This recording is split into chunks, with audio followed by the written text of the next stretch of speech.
this season. Explore the full schedule and plan your night out at lovbneb.com/schedule. Mike, the insurance company wants us to replace the roof. Wait, what? I thought everything was fine. Yeah, it says right here our roof is too old and they won't be able to cover us anymore. I guess it is 15 years old. Hi, I'm Austin with Roofing Service Company. We help homeowners with their roofing and siding projects. Financing options are available, and we can get you under a new roof no time at all. If this sounds like you, visit roofingservicecompany.com. That is roofingservicecompany.com. Big value and big flavor meet at Wings and Rings thanks to the all-new delicious Duo Combo. This is the one you've been waiting for. Get one half-sized appetizer and 2 entrees with a side for only $19.99. Bring a friend for the best deal in town on any day of the week, during game time, or whenever the heck you want. Their made-to-order wings and chicken sandwiches are waiting for you at their 68th and O and 40th and Old Cheney locations. Stop by Wings and Rings and celebrate every day with the best meal deal in town. Hi, Sean Callahan here for Koppel Chevrolet GMC, and wow, what a year it was at Koppel. The Koppel family would like to say thank you for a record-setting sales year in 2025. Now let's start 2026 off with the bang. New GMC Sierra pickups starting at $12,500 off list or 0% APR. Also hot off the presses, new Terrain leases at $299 per month. That's right, $299 per month on new GMC Terrain leases. So please stop on in the store or online at koppelcars.com. Stock numbers G138852 and G16518. for $2,500 down with proof credit. Golfing in 72 degrees and perfect conditions in Nebraska doesn't seem possible in December, but it is. Double Eagle Golf is your escape from the bone-chilling cold outside and a reason to keep the clubs out year-round. Book your holiday parties at Double Eagle Golf and make plans to join them for a New Year's Eve party. Gift cards make a great stocking stuffer for Christmas, and don't forget to look ahead to 2026 as spring leagues begin in February. That's all at Double Eagle Golf inside the Kinetic Sports Complex on West O Street. Online at doubleeagle.golf. This is Lincoln's home for sports talk on the FM dial. Also online at theticketfm.com. On the internet. KNTK FM Firth, 93.7 The Ticket. Coming at you live from the heart of downtown Lincoln. This is Old School with Foreman and Orman. Old School with Foreman and Orman is sponsored by Graham Tire Company of Lincoln, Nebraska Football Hall of Famer Jay Foreman. Here's Troy Detmer dropping straight back in the pocket. Rifles a pass. It was tipped and picked off by Foreman. He's at the 15, 10, 5. He'll score! Foreman got it, and it's touchdown Huskers. Black shirts answer the call one more time. And Austin Orman. Hour 1 of Old School is sponsored by Heartland of Nebraska Windows. Old School with Foreman and Orman on 93.7 The Ticket and theticketfm.com. That's right. Welcome in. It is Old School here on The Ticket. I'm Austin. He's Jay. Glad you're along for the ride for the next 3 hours. 402-464-5685 if you want to be a part of the show. You can on our starter Heyman Jewelers. Text line Old School brought to you, as always, by Graham Tire. They're celebrating 75 years of serving the Midwest. More than just tires, they do all kinds of car and light truck repairs, too. From brakes to oil changes, trust Graham Tire for service you can count on. Graham Tire, getting you to the places that matter most. Jay Foreman, the place that matters most in college football is the national championship game being played in Miami in just a few days, 4 days away, in fact, in a couple hours on top of that. Take us through a national championship week, 4 days before the game. What's going on? About now, so it's 3-4 o'clock over there. They've been done with practice. So you're definitely should be on site down there. I'm assuming Indiana's in town. Mm-hmm. If they are, if they're not, they'll be there tomorrow. So you're trying to keep the routine the same. As you don't want to change too much or anything at all. You want to have the schedule set so well in advance. Guys know well in advance what they got to do if there's any obligations. As far as like media and all that stuff, I'm sure that's done.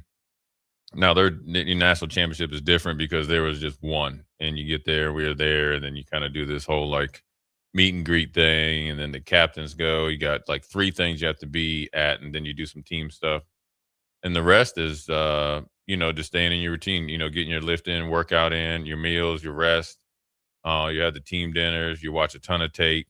You watch tape with your position groups outside of what's mandatory. Mm-hmm. And then you're locked and loaded. I mean, at this point, there should be no distractions. This is 100% focused on trying to, make history You get all your tickets out of the way. And that's the best thing you can do. Have a cutoff date, so it's kind of like the Super Bowl. But I'm sure, since they've been in, 2 or 3 games, already, they kind of already have the routine down. So now it's just, who can really focus in and understand what needs to be done. But more importantly, which team didn't gloss over the fundamentals, because that's really what's going to come down to, right? The team that doesn't have unforced errors, right? The, ball handling issues, the, lining up off sides, or, procedural stuff, legal formations, all that stuff. You can control that and really hone in on that. And then you let your playmakers, go out there and play, because both teams have excellent athletes, well coached. Both of them are physical. Both of them have, 2 good quarterbacks. They got running backs. They both got line, offensive line, defensive line. So now it's going to come down to execution and, who can live in the moment and make that play or the regular play that needs to be spectacular at the right time. Let's start with the Miami standpoint of things here, Jay. Canes playing at home at Hard Rock Stadium, a chance for their first national title since the 2001 Rose Bowl. What would a Miami win mean for that school? But more importantly, I think, what would it mean for the ACC? It would be, ACC would probably figure that they leapfrog the Big 12 now, and then at least for this year, and then I think they would be nipping on the heels of maybe the SEC, but it would just make their conference legit, right? It'd make it that their conference is a lot deeper than what people give them credit for. I always said that about both of them last year. They had really good years, but nobody gave them any credit. And if Miami wins, they would be, officially back. They went to, the depths of hell and by their standard, and not quite Nebraska, but they went through some hard times, and they were able to land on, a former Hurricane that was able to come in and identify what they needed to do from a program standpoint. And then also, understand what Miami football is, and it hasn't changed.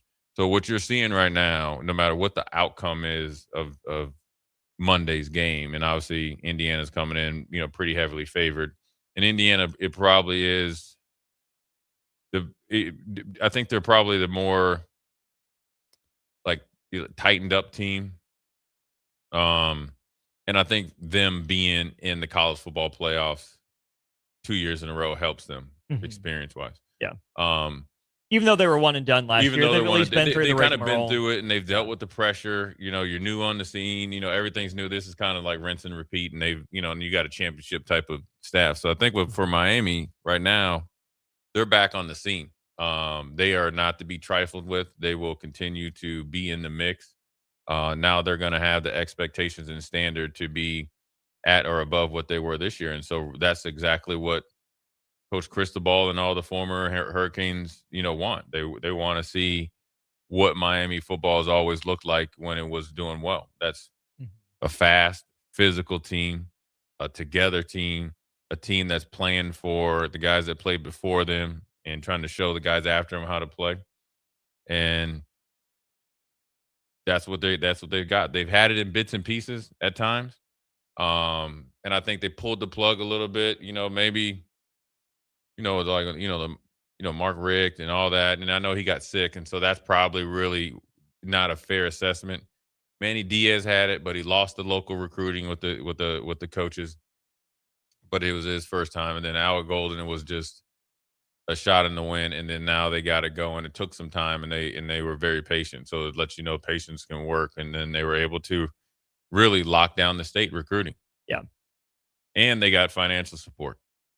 And they're doing even more because they're actually going to eliminate the from where they practice and where they kind of like watch tape and stuff. They're going to make it all at once. So now you're getting all the things that maybe had hurt them in recruiting before is probably going to be starting to be eliminated. Yeah, they're getting back to acting like a big boy program, which Miami needs to do just for the good of college football, I think, in a lot of ways.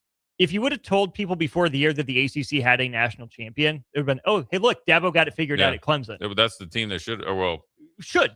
Look at all the talent on that team. They team. should be in the college football playoffs. Yes. Yeah. They were last year after their run to the ACC championship game. They knock off SMU, get the auto bid in. But you think about Clemson, Florida State's won a national title in the last 15 years. Yeah. Wildly different era. I get it for those two champion teams in Clemson and Florida State. But Jay, Miami's always going to be the biggest football brand in the ACC, even if it had gotten past before. I don't think it's a huge surprise if the ACC wins a title like it would be from the Big 12, right? So I think just on brand and pedigree, even if I think that, your Texas Techs and even BYU this year, Utah at the top of that league, even Arizona State at times last year, those top four can probably play with anyone in the ACC. I still think you give the benefit of the doubt to the ACC just in the long term, right? Yeah. Because you have that many national champions really within what Florida State won in 2013. That's within the last 15 years. And they were there the year that remember the quarterback got hurt. They were Travis was right there. Right. So they have more recent history of being successful. Mm-hmm. And then you sprinkle in like obviously Clemson last year. You could say, SMU was still, pretty salty this year. They weren't obviously to the same level as they were before. And so look, man, Miami's on the cusp of, doing something. I think this is, for them, the home game where people, are like the home field advantage. One thing I think for the biggest thing for them is the travel. So they're able to kind of recover and really be, I guess in the right mental and physical mind or space to be, to pull the upset. Now, Indiana's probably going to have the majority of the people in the state in the stadium. Interesting, and that's just because of the student body in Indiana and obviously the way that they've traveled the first two games. And so for Miami, though, it's a good place to be because now you're the underdog. You're definitely going to come in this game motivated, and there's a path for them to win. They just got to play well. The problem, I think, for the ACC is even if Miami wins, I don't know how much that moves the needle for the Big Ten and the SEC. I think it's just going to piss them off even more. Why'd we let the third place team in the ACC in? I think they admit that there are other good teams in other leagues as much as they talk down on them. So I think it would be, in the Big Ten and the SEC's purview to say, oh, we're making the change to get more of our teams in to see if we can have our own Miami go on a run, which I would argue the Big Ten did in Ohio State last year in some capacity, finishing third, not playing for the title, getting the first round home game, and then making the run from there. But for the ACC, it would almost feel like too little too late. They had that title drought from Clemson to at least potentially now. And Jay, that's unfortunate for the ACC because they made the moves for stability to lock the members in. They've gone through all these legal troubles. But even if Miami wins, I don't think that a Miami win validates the conference to the powers that be the way that they would like it to, right? It's not like the ACC is going to shoehorn its way into being one of the big three all of a sudden. I think it's just going to make the Big Ten and SEC want to separate themselves more instead of, continue to look for avenues to make sure the college football playoff is the fairest. Yeah, I mean, you won't be all the ACC won't be up there nipping at the toes of the SEC, but what will happen is they'll be like, oh, okay, now we'll see. You do it again. We'll give you a master's invite to the car, to the party. Sure. I think for Miami and the ACC. They've already won. Now the pressure falls right down to Clemson. Now now you go to Chapel Hill. Now you go to Tallahassee, Blacksburg, maybe Blacksburg, right? Because now that if Blacksburg or if James Franklin does what I think he'll do, maybe not college football playoffs, but makes noise, and then I assume Bill Belichick will be at least bowl eligible next year. Yeah, and then you throw in the odd one of. It could be Georgia Tech. It could be Virginia. Virginia, Tech Virginia for real, right? You got to think Virginia. NC State, Wake, Duke have all had runs. One of those, five that we got. Syracuse won 9 games 2 years ago. But now you're like, oh, these guys that got more depth. It really puts the Big 12 on notice, and then it somewhat puts the bottom half or the SEC after probably number 4 on notice. Yeah. Because then you'll start to see, okay, well, what team is the Miami this year of the ACC? So I think it's a good thing for them. They got to show well, and their backs against the wall, and so it'll be interesting to see how they come out and compete. Let's flip it over to Indiana. Jay, if Indiana wins a national championship, what does that mean for college football? Well, what it does is it makes it a lot harder for coaches to take over and expect people to have long-term patience. but it's gonna be a story. You know, I texted Rhett Lewis. I was like, dude, I know you're out there in he lives in LA. I said, if I were you, and I'm sure he knows some people just being in LA, I would try to get somebody to do a movie on Kirk Cignetti and what he's done. Yeah. And it obviously might not go to the big screen, but I want to be on Netflix or something like that. Yeah. That's how big it would be. It's like it's like the equivalent of Vanderbilt beating Alabama where Vanderbilt has always been. And it's never happened. I don't know in Harvard. I don't think it's happened ever. Right? Remember when Vanderbilt beat Alabama? Oh, yeah. Yeah. Then you times that by 10. Yeah. And you probably 20. Yeah. It's a team that you wouldn't even thought of, to win a national championship. And if they win like they've been winning and they're just beating the brakes off of everybody, you're talking about in this short era of college football playoffs and when they went in for probably one of the better teams, assembled. Assembly Hall. Yeah. Just kidding. No yeah. I pun mean, intended. so it's a huge gain for them. I mean, obviously you got, the number one, potential draft in the NFL draft and all that stuff. So a lot of pressure is now on them. Now the expectation is on them to beat Miami and beat them convincingly. Now they're going to be, worried about the aesthetically and all that. But if you win a national championship, it's more than I told you so. It's everything that he's been saying since he was at, IUP and all that and all these other James Madison telling you for years, it's not that hard. You guys are saying I'm too old. And he's doing it. And he's showing you every time possible along the way. He's preparing for a national championship. He goes in, gets one of the top interior offensive linemen out of the portal. He gets a defensive end who I know from my high school, from Kansas State. Like that. And they're back. And he breaks down his practice, so how he does it. He's letting you know the old school mentality of football first, all business, does work. You just have to be willing to do it, and you have to have guys that are willing to do it with you. Yeah. So the pressure, he wins, or any of them win. Yeah. Or I mean, any of them. It's only two teams. Either one. I mean, when the national champion is crowned, the pressure turns up. Yeah. And is that fair? Because all situations aren't created equal. No. When you have Tom Allen and your NIL is barely over $1 million, and Kirk Cignetti comes in with 13 or 14 or 18 players from James Madison. I think 13 end up being starters and all this stuff. And you go 4.5 times that immediately in your NIL when NIL is important. And you're bringing essentially equivalent, probably better players into your program comparable to the bottom third of the Big Ten.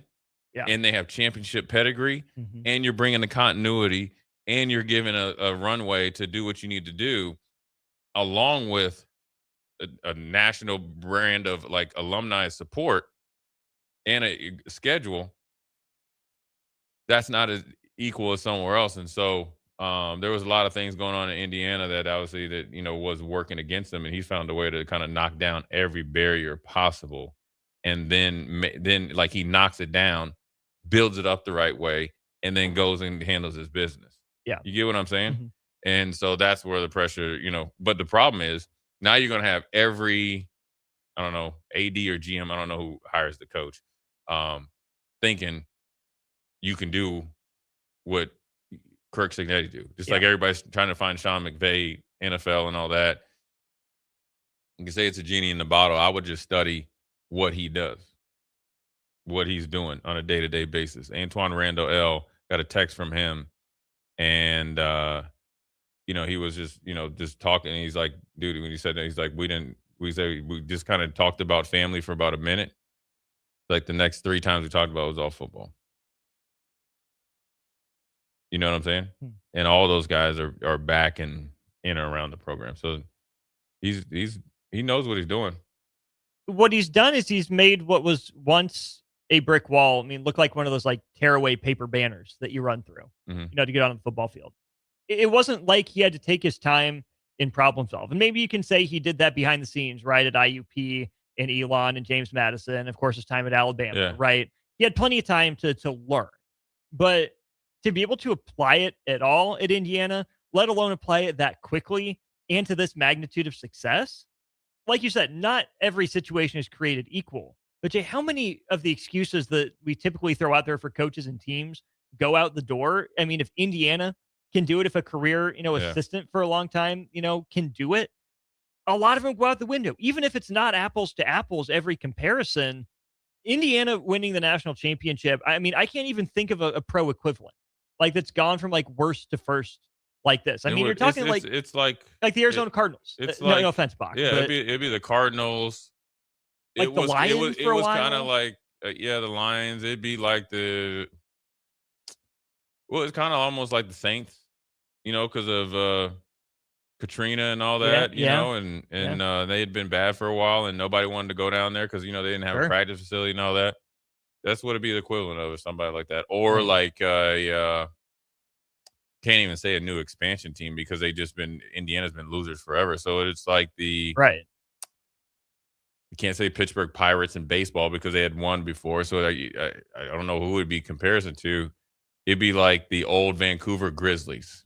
Oh, there we go. Winning the NBA championship. Yeah. And some, like 64-year-old, like third assistant, and that it went and coached in the, CBA or whatever back in the day in G League, and he'd been winning. Yeah. And then he went to colleges or whatever, and he's like, hey, look, I like Vancouver. Like if Tim Legler was going to coach or whatever. Right. I like it, but I like Vancouver. Mm-hmm. Vancouver is me. Yeah. Right? Maybe he moved from like Maine. He's like, oh, this is cool. I can do this. Yeah. And then they win it. And then not only they win it right away. Immediately. Yeah. And they tell you about it, though. Mm-hmm. That's the worst part. That's the worst part because his message has not changed. No, the entire time. His has not changed. Mm-mm. I remember when he was at Elon, and one of my best friends from the NFL, was one of my best friends, but we met in the NFL, named Sean Bryson, was coaching at a rival college in North Carolina. And he was like, yo, I remember calling, he's like, yo, this dude is over there stalking the side. And he was calling me afterwards. He was like, Jay, he's like, do you know he is? Like, I'd never heard of him. And he was like, this was the most disciplined, physical, and focused opposing coaching staff that he's faced. Now, Sean's obviously down doing his thing, but his message hasn't changed. And he's probably been built for it. His dad was a really good head coach, so he knows what he kind of it's in his blood. He's kind of they always say like the table talk and is a fast track to a master's in what you want to do. And he believed in himself. Guys believed in him, and there's no different than the players. He's built belief. Belief is the deciding factor in a lot of things in sports. It's dangerous once you have it. Yeah, and once you work for it, it is dangerous. I mean, the best quote is like he said some of the players came and saw him, and because he's recruiting kids out of the portal, he's like, it's always going to be competition. He's like, but if you're better, you're going to play. That's all you can ask for as a player, because he's going to do exactly what he says he's going to do. Well, it's all you should ask for as a player, right? That's all you should expect. But the majority of the time, you don't get that. You don't get it, or you're asking for something different, right? Or you're wanting something different because it's it's going to be hard, and they have a lot of depth. They play a lot of players. The way and it's hard now in this age of social media, of everybody not to do the comparison because everybody's watching it and seeing it. And where you hear his name in the NFL and all that, he could probably do it just because I think he has a good eye for talent. His process is really good. You just got to make sure that you have the right veterans and young players, because in the NFL you're going to need veterans to do so, and that's what he's been able to win with. And so it's going to be it could be a legendary game for either one of these coaches. Mario Cristobal wins, then you start to think about Howard Schnellenberger and all that stuff, and him being able to go back there. That'll eliminate anybody trying to say that if you hire a guy that played to your school, it can't work. You just got to hire the right guy. I think the biggest thing that these two guys, what they do, They're the right guys. Mhm. They're the right people. And they say the same thing. They're built the same. And I don't know if there is crossover between both of them and Alabama, but you can tell who they are and what they do and how it shows up in their team. Yeah. So replicate that. That looks familiar to me. You Straight up. recognize it. Yeah, and I've seen that. I've heard those messages before. Mm. They just got a championship mindset, man. It's like, just we got to get the job done. Let's hit up our starter Heyman Jewelers text line for a few things here. 0920. Indiana winning a national championship is close to USA Hockey winning gold in the Olympics in 1980. Same coaching mentality, need the players wanting to do the work. I'll push back on that a little bit, Jay, because USA Hockey was a bunch of unknowns, a bunch of amateurs. And I get it, like James Madison, to Indiana, maybe not as big Sun Belt to Big Ten. That's a jump. But James Madison was a better football team than Indiana. These players were upgrades. Even if you didn't know their names, there was legit talent there. I'm not saying there wasn't talent on that 1980 USA Hockey team, but that was a once-in-a-lifetime run that kind of felt like an accident that they paid off. This doesn't feel like an accident for Indiana. No, I mean, you look from James Madison to, and we saw this, you should recognize it when North Dakota State kind of jumped on the scene. Then you saw Sam Houston State. Now you're seeing South Dakota State. The biggest difference, there's not a big difference skill position-wise, from what that league is to there. Now, the depth from starters down to second or third is different. Well, it's like Class A going to Class C1. Right, but if you go apples to apples, those guys can run, they can cover, right? And they're, say if your ideal corner is 5'10", 5'11", there might be 5'9", but they're hyper competitive. So I'd rather go with that because they figured out a way to cover guys that are 6'2", 6'3", 6'4", right? Because you'll see those guys at that level too. Yeah. And really the biggest difference maybe is like the size and depth of big guys, from Big Ten, SEC to there. Sure, we saw that against Oregon and James Madison, right? But as far as speed and physicality, there's not a big difference. I remember a couple years ago we played Northern Iowa. Yeah. And they had those two running backs. One was like 235 and the other one was like 215, 220 in the offense and defensive line. They were aggressive and they were physical. Now, they just didn't have the depth and they didn't have the stamina to play, and we end up breaking the game wide open. Mm-hmm. But you didn't see – it didn't look like a glaring weakness. They play hard. They know how to play, and they got to really coach and do the things they need to do. It's no different than, when we used to hear everybody talk about Purdue or other teams in the Big Ten. That's why I always like, especially when Scott was here, it's like, hey, look, dude, you better prepare that teams are preparing for Nebraska because it's must-win for them. They're looking at this game as a must-have on the schedule. So as they're preparing every game for a bowl game. That's what James Madison, what they've been able to do, and he's been able to kind of go into different places and have an eye for talent. And what he looks for in his program isn't the underwear Olympics. He's looking at who you are and what you're made of. And obviously, he's not going to talk to a defensive back that runs a 5 flat 40. Right. So everything within reason, along with their program and putting them in position, you're able to bring a championship type of mindset into a locker room or in a program like Indiana that had some good pieces now. Sure. And Tom Allen had recruited and developed, so the mindset was there. Just the depth wasn't there, and the support wasn't there. Well, then you come in with like 13 to 20 guys that just like spread like a spider web. Yeah.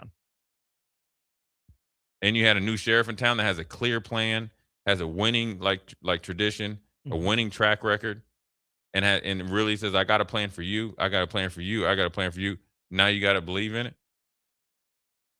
And you can't look in there as an Indiana Hoosier before you got there. And it was like, you can't look at these guys and be like, oh, we're better than him. If you were better than the new guys that came in, they wouldn't be here. That part.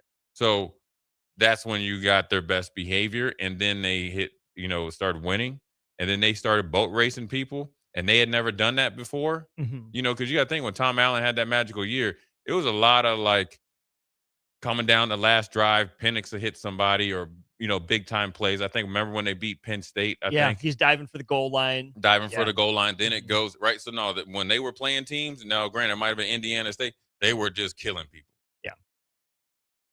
So that really kind of it took what PJ Fleck did that year times 4. Oh yeah, that winning feeling. Yeah, because it wasn't down to the last drive. They were annihilating people, and it was rinse and repeat. Mm-hmm. So that's how you're able to do it. You mentioned the new sheriff in town. When you talk about that movie you'd like to see about Indiana if they win, are you thinking like documentary style with all the same people? Or are you thinking hire some actors to play? You could do both, man. I mean, because Big Hoss says Vince Vaughn should play Kurt Signetti, and Unmasked Hector says get Dwight Schrute / Rainn Wilson to play Kurt Signetti. Who could be Kirk Signetti? I don't know. That would be.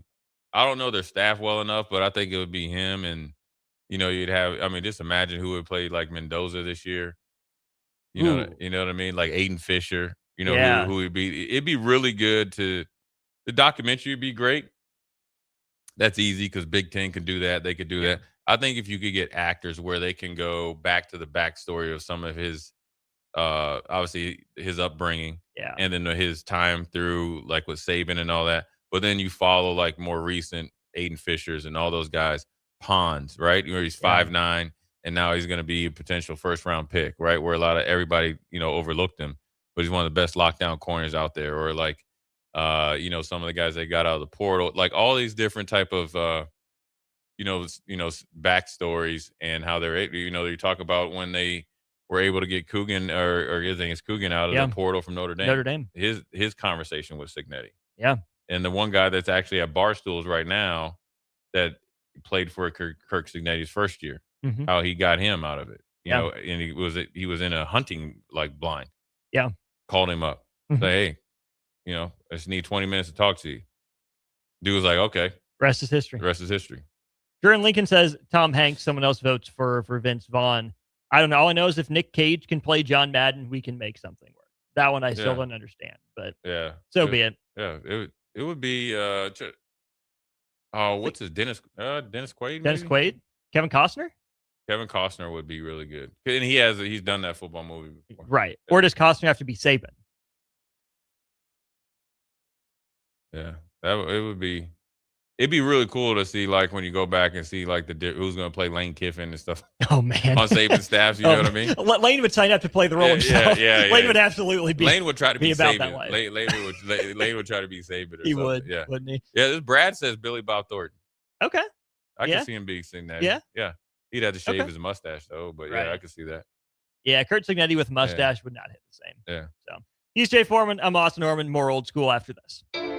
You're listening to Old School with Jay Foreman and Austin Orman. Download the mobile app and listen wherever you are on 93.7 The Ticket and theticketfm.com.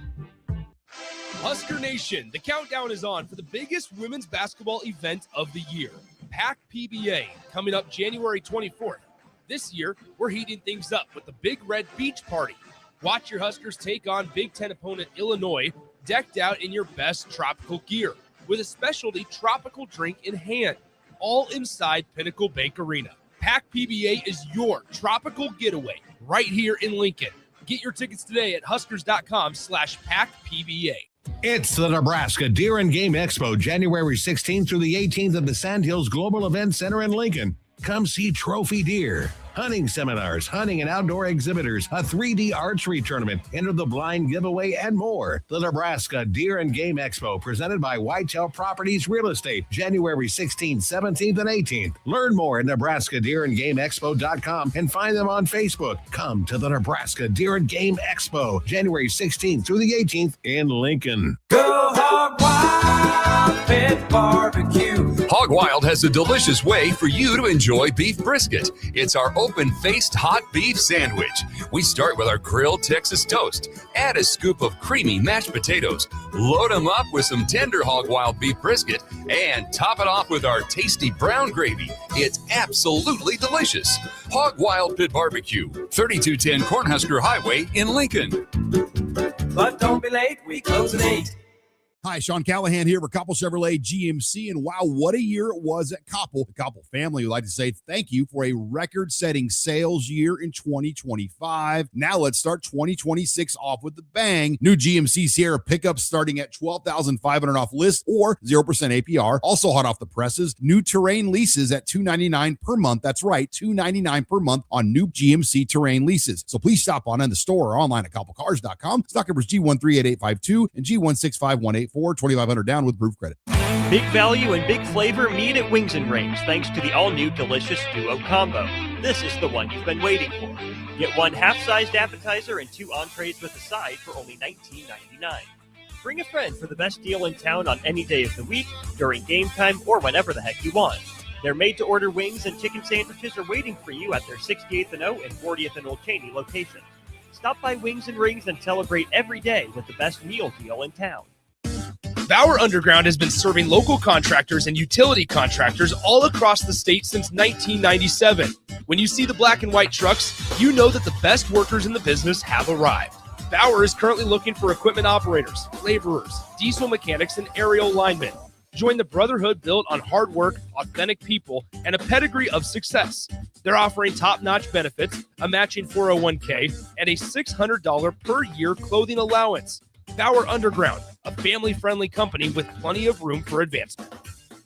It's the Nebraska Deer and Game Expo, January 16th through the 18th at the Sandhills Global Event Center in Lincoln. Come see trophy deer, hunting seminars, hunting and outdoor exhibitors, a 3D archery tournament, enter the blind giveaway, and more. The Nebraska Deer and Game Expo, presented by Whitetail Properties Real Estate, January 16th, 17th, and 18th. Learn more at nebraskadeerandgameexpo.com and find them on Facebook. Come to the Nebraska Deer and Game Expo, January 16th through the 18th in Lincoln. At Parkview Animal Hospital in Lincoln, it's not just their professional care that sets them apart, but their warm staff and state-of-the-art facilities. Whether it's for a routine checkup or a comprehensive medical procedure, at Parkview, your pet isn't just another number, but a valued member of their caring family. Visit them at pahlincoln.com today and in person just south of 14th and Pine Lake Road. Parkview Animal Hospital, your pet, their passion for happier, healthier, furry friends. If you're seeking a career with a growing company, Gaina Trucking and Excavating is hiring and looking for additions to their team. Gaina Trucking has a strong team culture, competitive pay, 401ks, and benefits like health, dental, and vision. Drivers are guaranteed 40 hours per week, even in the winter months, and are home every night. Start your career today at Gaina Trucking and Excavating. Apply today at gainatrucking.com. The 2026 Love Nebraska season is underway, and professional volleyball is back in a big way. From powerful serves to game-changing rallies, every match brings elite competition to the court. See some of the game's top athletes, including Lexi Rodriguez and Jordan Larson, compete right here in Nebraska. Whether you're a longtime fan or new to the sport, there's a match for you this season. Explore the full schedule and plan your night out at lovbneb.com/schedule. Back to Old School with Foreman and Orman on 93.7 The Ticket and theticketfm.com.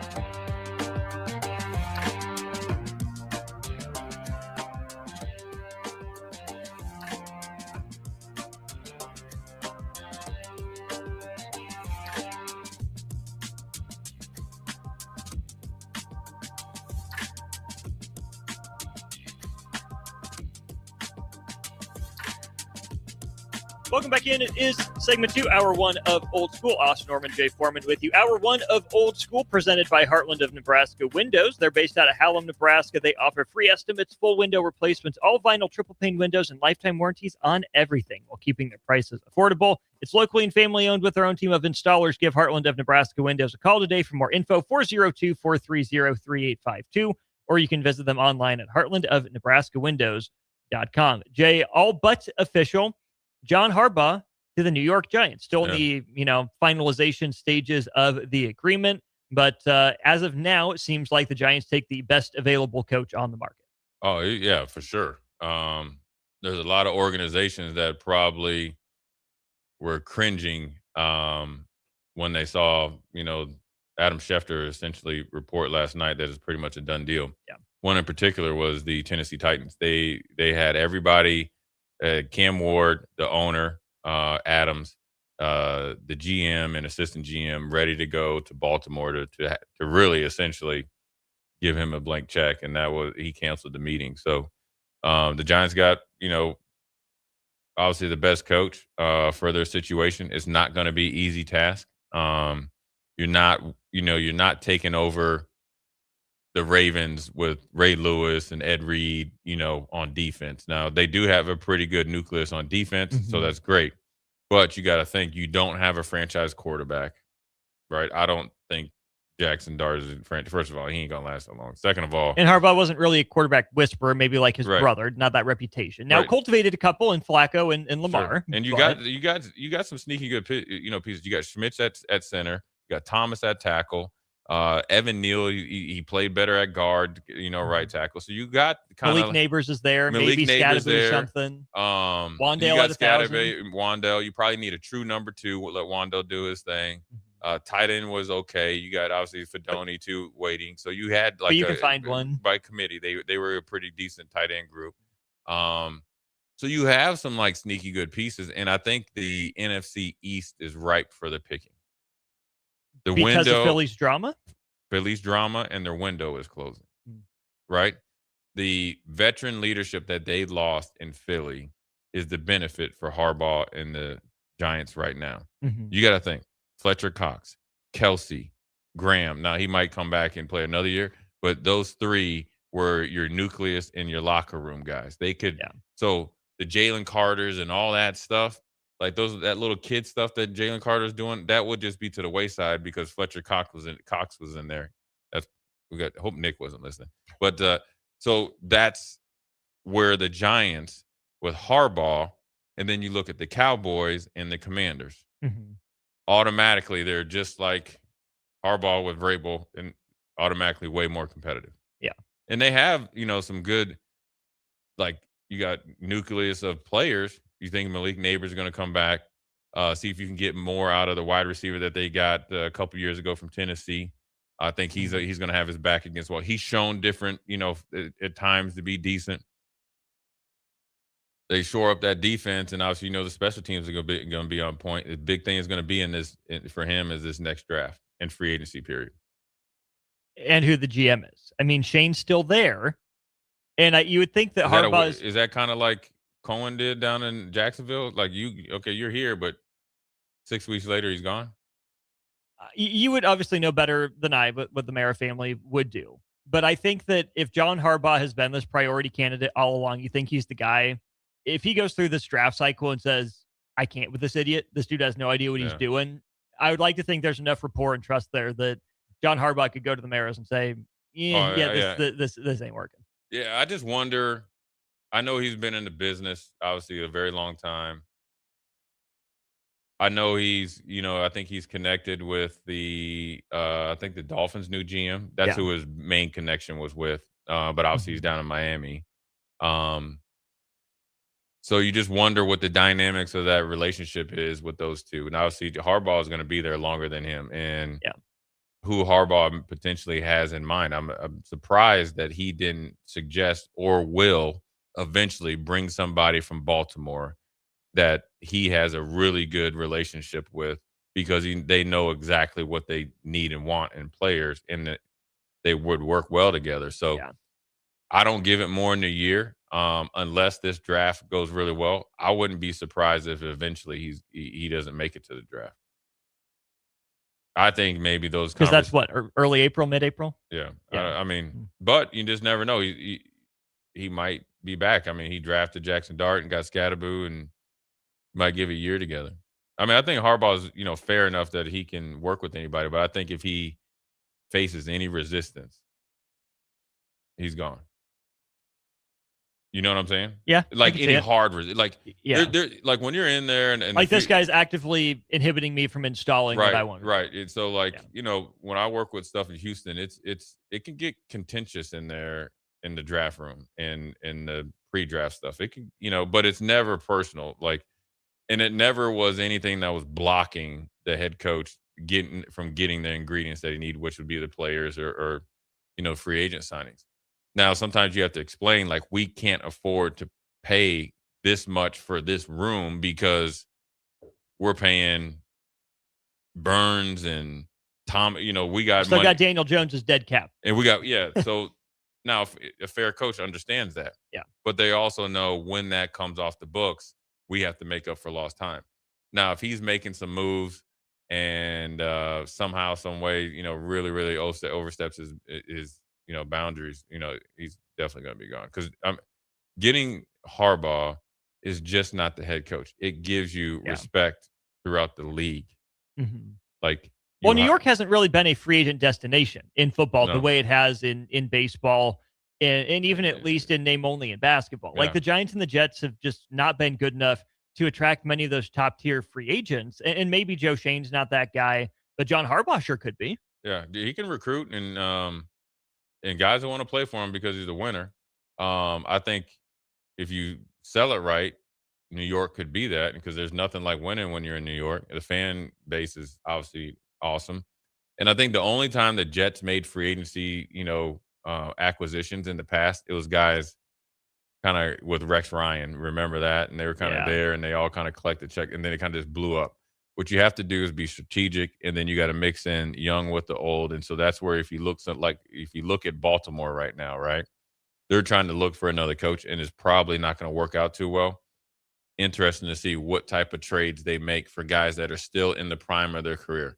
You're thinking about like a Hamilton, a Raekwon Smith, especially in the middle, right? Because he has a high cap number. So when you talking about he's going to get locker room guys that have 2 or 3 years left in him to come here and lay the foundation and turn it around really quickly. That's why in Washington, they got Bobby Wagner's and those guys and Austin Eckler's. You got locker room guys, and then you just put the young guys around them. Whereas in Philly, the older veteran guys were at the end of their rope. And I still think Fletcher Cox could have still played. I think Kelsey could have played, but I think it was time for Cam to take over. Yeah. I don't think Kelsey got pushed out maybe the way Fletcher Cox did in that room.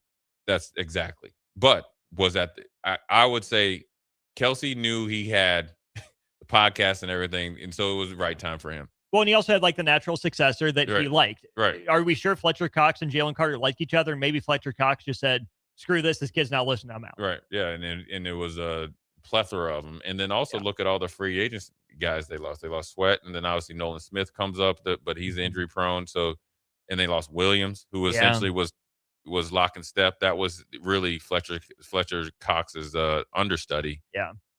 And Gardner Johnson, another big voice, gone. So they cleansed the toughness out of, like, the true toughness, the football toughness out of that program. Yeah. And the head coach isn't bringing that right now. No. And you lose Kellen Moore. Yeah. Who you gave all the power to do what he needed to do. Mm-hmm. So they're right for the picking. So the Giants, I mean, they're cracking open the 40, 50-year-old wine right now. You know what I'm saying? Sure. They went to the Mediterranean restaurant. You going up to the owner's box and having filet mignon and everything, So yeah, it's going to be weird though, seeing him in Giants stuff though. A longtime Eagles guy with Andy Reid. So he's been in the division before, but wearing the other colors. Yeah, he's been in Baltimore for 18 years. And that. Yeah, and it's the same, no different when Mike Tomlin gets going. So, that's one down. 8 more to go. Not official. Papers haven't been signed, but certainly seems like it is trending that direction. Let's get to this, Jay, from Thomas and Lincoln before we go. On the NFL coaching carousel, do you think Tomlin could be waiting for a current job to open up? And if so, who? I'm thinking it could be Buffalo. Oof. I wouldn't mind that. But I like McDermott. So I don't know if I don't think, no, because him and McDermott are tight. I don't think he would be undercutting. Mike Tomlin actually, he's a loyal guy. I think if the right situation, I guess. Josina Anderson said that he wanted to be in a little bit more warmer climate. He's coached in Tampa before. Then you think of Miami. Yeah. I think right now, even though you have to work out the compensation, now you have 2 of the best owners in the league that would try to be working out, and that's Arthur Blank and obviously the Rooney family. Yeah. So I think it would be easy. I think Atlanta is the perfect place for him. You have a young team. that needs his leadership. Mm-hmm. He'd hire a good staff, and if you keep Jeff Ulbrich, and then you gotta knock the offensive coordinator pick and hire and the quarterback. That's kind of doomed him in Pittsburgh. So figure that out. Well, you locked in the Michael Penix at least for another year. So that would be, but that's no different if you go to Miami with Tua. Right. Who do you want? But I like Atlanta's team as far as like what they have on both sides of the ball and obviously across the lines and then obviously with the skill guys as well. And to your point, they would have to trade for Tomlin. Like you Mm-hmm. said, it'd be easy to get worked out. Probably not in exchange for a player, like a draft pick. It'd be a draft pick, and I don't know if they do money and anything like that, but it could be done, or he just takes a year off. But I think Atlanta would be hard for me to pass up. Miami, depending on the contract stipulations and the new GM. Yeah. But who knows if the best job will come open next year? I could see him doing something with the Raiders. Imagine, but man, if I'm Mike Tomlin, I'm going. I don't want that division. I'm going NFC South. Yeah, that's a year one winner. Yeah, I'm with you. Because Todd Bowles is fired, right? No, Bowles is there. Yeah, he just Bowles made did. the staff change. Yeah, but another so-so year, and I don't know if Tampa gets a little too much dip on its chip and says now we're good and moves on. I like my chance in the NFC South. Oh yeah, without a doubt. Versus NFC South and AFC South really. Versus Cleveland. Whew. Yeah, no, missed me with that. Let's go to break. Wrap up hour one in just a sec. Watch Old School live on Facebook, YouTube, or Twitch. Old School with Foreman and Orman on 93.7 The Ticket and theticketfm.com. Big value and big flavor meet at Wings and Rings thanks to the all-new delicious Duo Combo. This is the one you've been waiting for. Get one half-sized appetizer and 2 entrees with a side for only $19.99. Bring a friend for the best deal in town on any day of the week, during game time, or whenever the heck you want. Their made-to-order wings and chicken sandwiches are waiting for you at their 68th and O and 40th and Old Cheney locations. Stop by Wings and Rings and celebrate every day with the best meal deal in town. Tune in to 93.7 The Ticket immediately after every Nebraska men's basketball game for 1 hour of post-game recap. The Nebraska Basketball Postgame Show is sponsored by Union Bank and Trust, John Henry's Plumbing, Heating, Air, and Electrical, and the Lincoln Airport on 93.7 The Ticket and theticketfm.com. At Parkview Animal Hospital in Lincoln, it's not just their professional care that sets them apart, but their warm staff and state-of-the-art facilities. Whether it's for a routine checkup or a comprehensive medical procedure, at Parkview, your pet isn't just another number, but a valued member of their caring family. Visit them at pahlincoln.com today and in person just south of 14th and Pine Lake Road. Parkview Animal Hospital, your pet, their passion for happier, healthier, furry friends. MWR, a local company of Lincoln, is proud to announce they are able to offer their own post-frame building packages in metal to anyone desiring a building, whether you're a contractor or a DIYer. They can install your building as always, and they offer multiple different rib profiles and loads of color options, including the wood grain metal at great competitive prices. You can inquire at mwrbuildingandfence.com or just draw your desired building and submit it in their contact us page, and they'll get back to you. Call MWR today at 402-540-8966. The 2026 Love Nebraska season is underway, and professional volleyball is back in a big way. From powerful serves to game-changing rallies, every match brings elite competition to the court. See some of the game's top athletes, including Lexi Rodriguez and Jordan Larson, compete right here in Nebraska. Whether you're a longtime fan or new to the sport, there's a match for you this season. Explore the full schedule and plan your night out at lovbneb.com/schedule. I am Harrison Arns, producer of Ticket Weeknights and Weekends right here at 93.7 The Ticket. My favorite things to do in downtown Lincoln are checking out all the local sports events, whether it's basketball, football, volleyball, or even Lincoln Stars hockey. I enjoy it all because I get to experience one of the best sports communities in the country. This message is brought to you by the Downtown Lincoln Association and 93.7 The Ticket. Just got new tires put on my car today. You did? I didn't see you leave the office. I didn't need to. Graham Tire picked up my car this morning and dropped it back off and they were done. You're kidding. How'd you get that kind of service? That's just what they do at Graham Tire. Schedule your service online on the Pickup and Delivery tab at GrahamTireLincoln.com. That's GrahamTireLincoln.com. Let us do the running. Some limitations apply. See store for details. Empire Netting and Fence delivers top-quality netting and fence solutions. From major sports venues to backyard installs and everything in between, coast to coast. We take on tough jobs with grit, integrity, and a strong commitment to safety. Empire is growing, and we're hiring motivated people ready to grow with us. We build each other up, and we're building something big. Think you've got what it takes? Apply now at empire-fence.com. That's empire-fence.com. Big box stores are tempting for buying equipment for your high schooler in sports or for yourself in your sports leisures. But buying new is awfully expensive. Why not go somewhere with new and used options? Play It Again Sports has quality, slightly to gently used equipment, and 50% of their inventory is actually new equipment. And it's more than baseball, softball, and golf. They also have equipment for disc golf, fitness, hockey, and more. Plus, they're always buying products. Bring your gear you're done with and get trade money on the spot. Play It Again Sports at 48th and Vine. For remote starters, audio upgrades, and more, there's only one place to go. Auto Sounds of Lincoln at 48th and O. Back to Old School with Foreman and Orman on 93.7 The Ticket and theticketfm.com.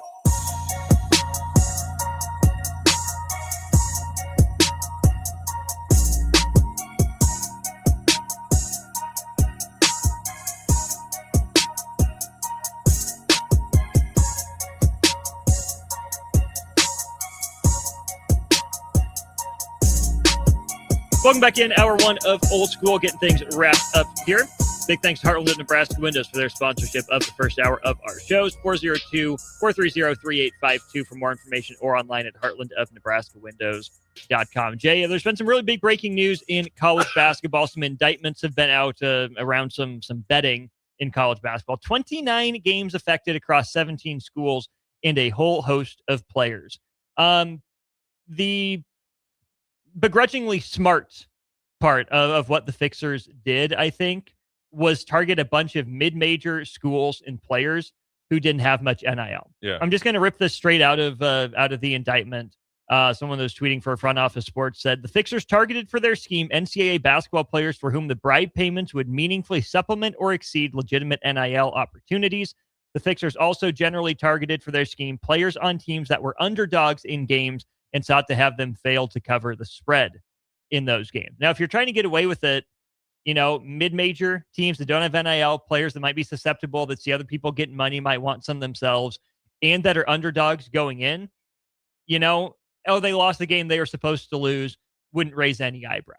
Yeah. Let's start with that point. If you're a coach in a mid-major school now, or, a very low, Power 5 program, you really got to be on the lookout. Right now that you can babysit your kids or, wiretap them or anything. But man, I mean, sometimes these fixers are pretty smart and they have actually kind of decent plans. Yeah, I mean, they're not going to stop. No. As you got social media and phones, and they'll use analytics on how to find ways to, really hide what they're, getting these players to do. You got to continue to try to educate them. You got to, put it out there. Like, even though you might think you're getting away with it, eventually you'll get caught. It's not really worth it. That's the only thing you can do as a coach and a support staff is support them in education, and then obviously holding them accountable and constantly be checking them. And you got to really study the person too. And that's what happens, when you, at those levels, mid-majors, you got guys going down and some guys going from like Division II up. Yeah. You don't really get a lot of time to know who they are. You're just going and just filling spots. And that's a byproduct of the transfer portal in some ways NIL. So you better do a lot of your homework and find out what their background is and what they possibly could be a target, or what could possibly make them a target to some of these guys that are sharks. So an unfortunately savvy bunch of players and schools were targeted. But Jay, here's where the narrative completely flips and how they got caught. Some of the wagers from this indictment. There was approximately $450,000 wagered on Towson to beat North Carolina A&T. $425,000 on Kent State to cover a first half spread against Buffalo. $275,000 on South Alabama to cover a first half spread against Southern Miss. $256,000 on Northern Kentucky to cover the first half spread against Robert Morris, and $161,000 on Louisiana Lafayette to cover a first half spread against Southern Miss. A wager of $168,000 on the Guangdong Southern Tigers, a $50,000 wager on Southern Miss to beat Alabama State, $30,000 first half line wager on St. Bonaventure over LaSalle, on and on. Yeah. You're putting that many G's on those kind of games, and you thought that wasn't going to raise any eyebrows? Yeah, that's what I'm saying. Just don't worry about that. We do this all the time. Yeah, that's probably not what you want to do, but in their mind, they knew they had it, and that they knew they had it in the bag. They're trying to hit it big. Except when they didn't have it in the bag. Kevin Cross, former Nebraska player, got $30,000 for his efforts in helping East Carolina cover the spread against Tulane, but was not bad enough to keep Florida Atlantic from covering the spread. So, former Husker tied up in this as well. Oh no, that's sad. Just 1 year in the program. Yeah, it sucks, man. Just because this whole NIL thing, and everybody gets fixated on, like in football, Dante Moore's getting 7.5, and majority of the kids aren't getting much. Yeah, and they think they're off the beaten path, and why not? And not, when you can be in a room of 4 linebackers, and somebody comes in and say, "Hey, we got this deal. I just need you guys, every other game to miss 2 tackles or miss a check or whatever." Mm-hmm. And you're in there, and you think all 5 of you guys are all right. We're gonna, we're the bros. We're not gonna let it leak. Well, loose lips sink ships, and obviously this ship is sinking. And obviously, if you're an athlete out there, if you've not seen the thing that happened from Alabama baseball coach to both Iowa and Iowa State and so forth and so on, this is something that they're actively going to look for from here on out. Yeah. You are not going to win. No. No matter if you have a betting account in your brother's name to your computer or whatever you think you got going on, you can't outsmart the government. I mean, you can take the gambling analogy one step further. You might win a hand, but you're not going to win the round, right? You're not going to beat the house. And in this case, the house is the FBI. The house always wins in the NCAA. Yeah. So we're winning. Kevin Myers here for Thirsty Thursday. Let's bring him in after this. You're listening to Old School with Jay Foreman and Austin Orman. Download the mobile app and listen wherever you are on 93.7 The Ticket and theticketfm.com. This is Lincoln's home for sports talk on the FM dial. Also online at theticketfm.com. On the internet. KNTK FM Firth, 93.7 The Ticket. On my car today. You did?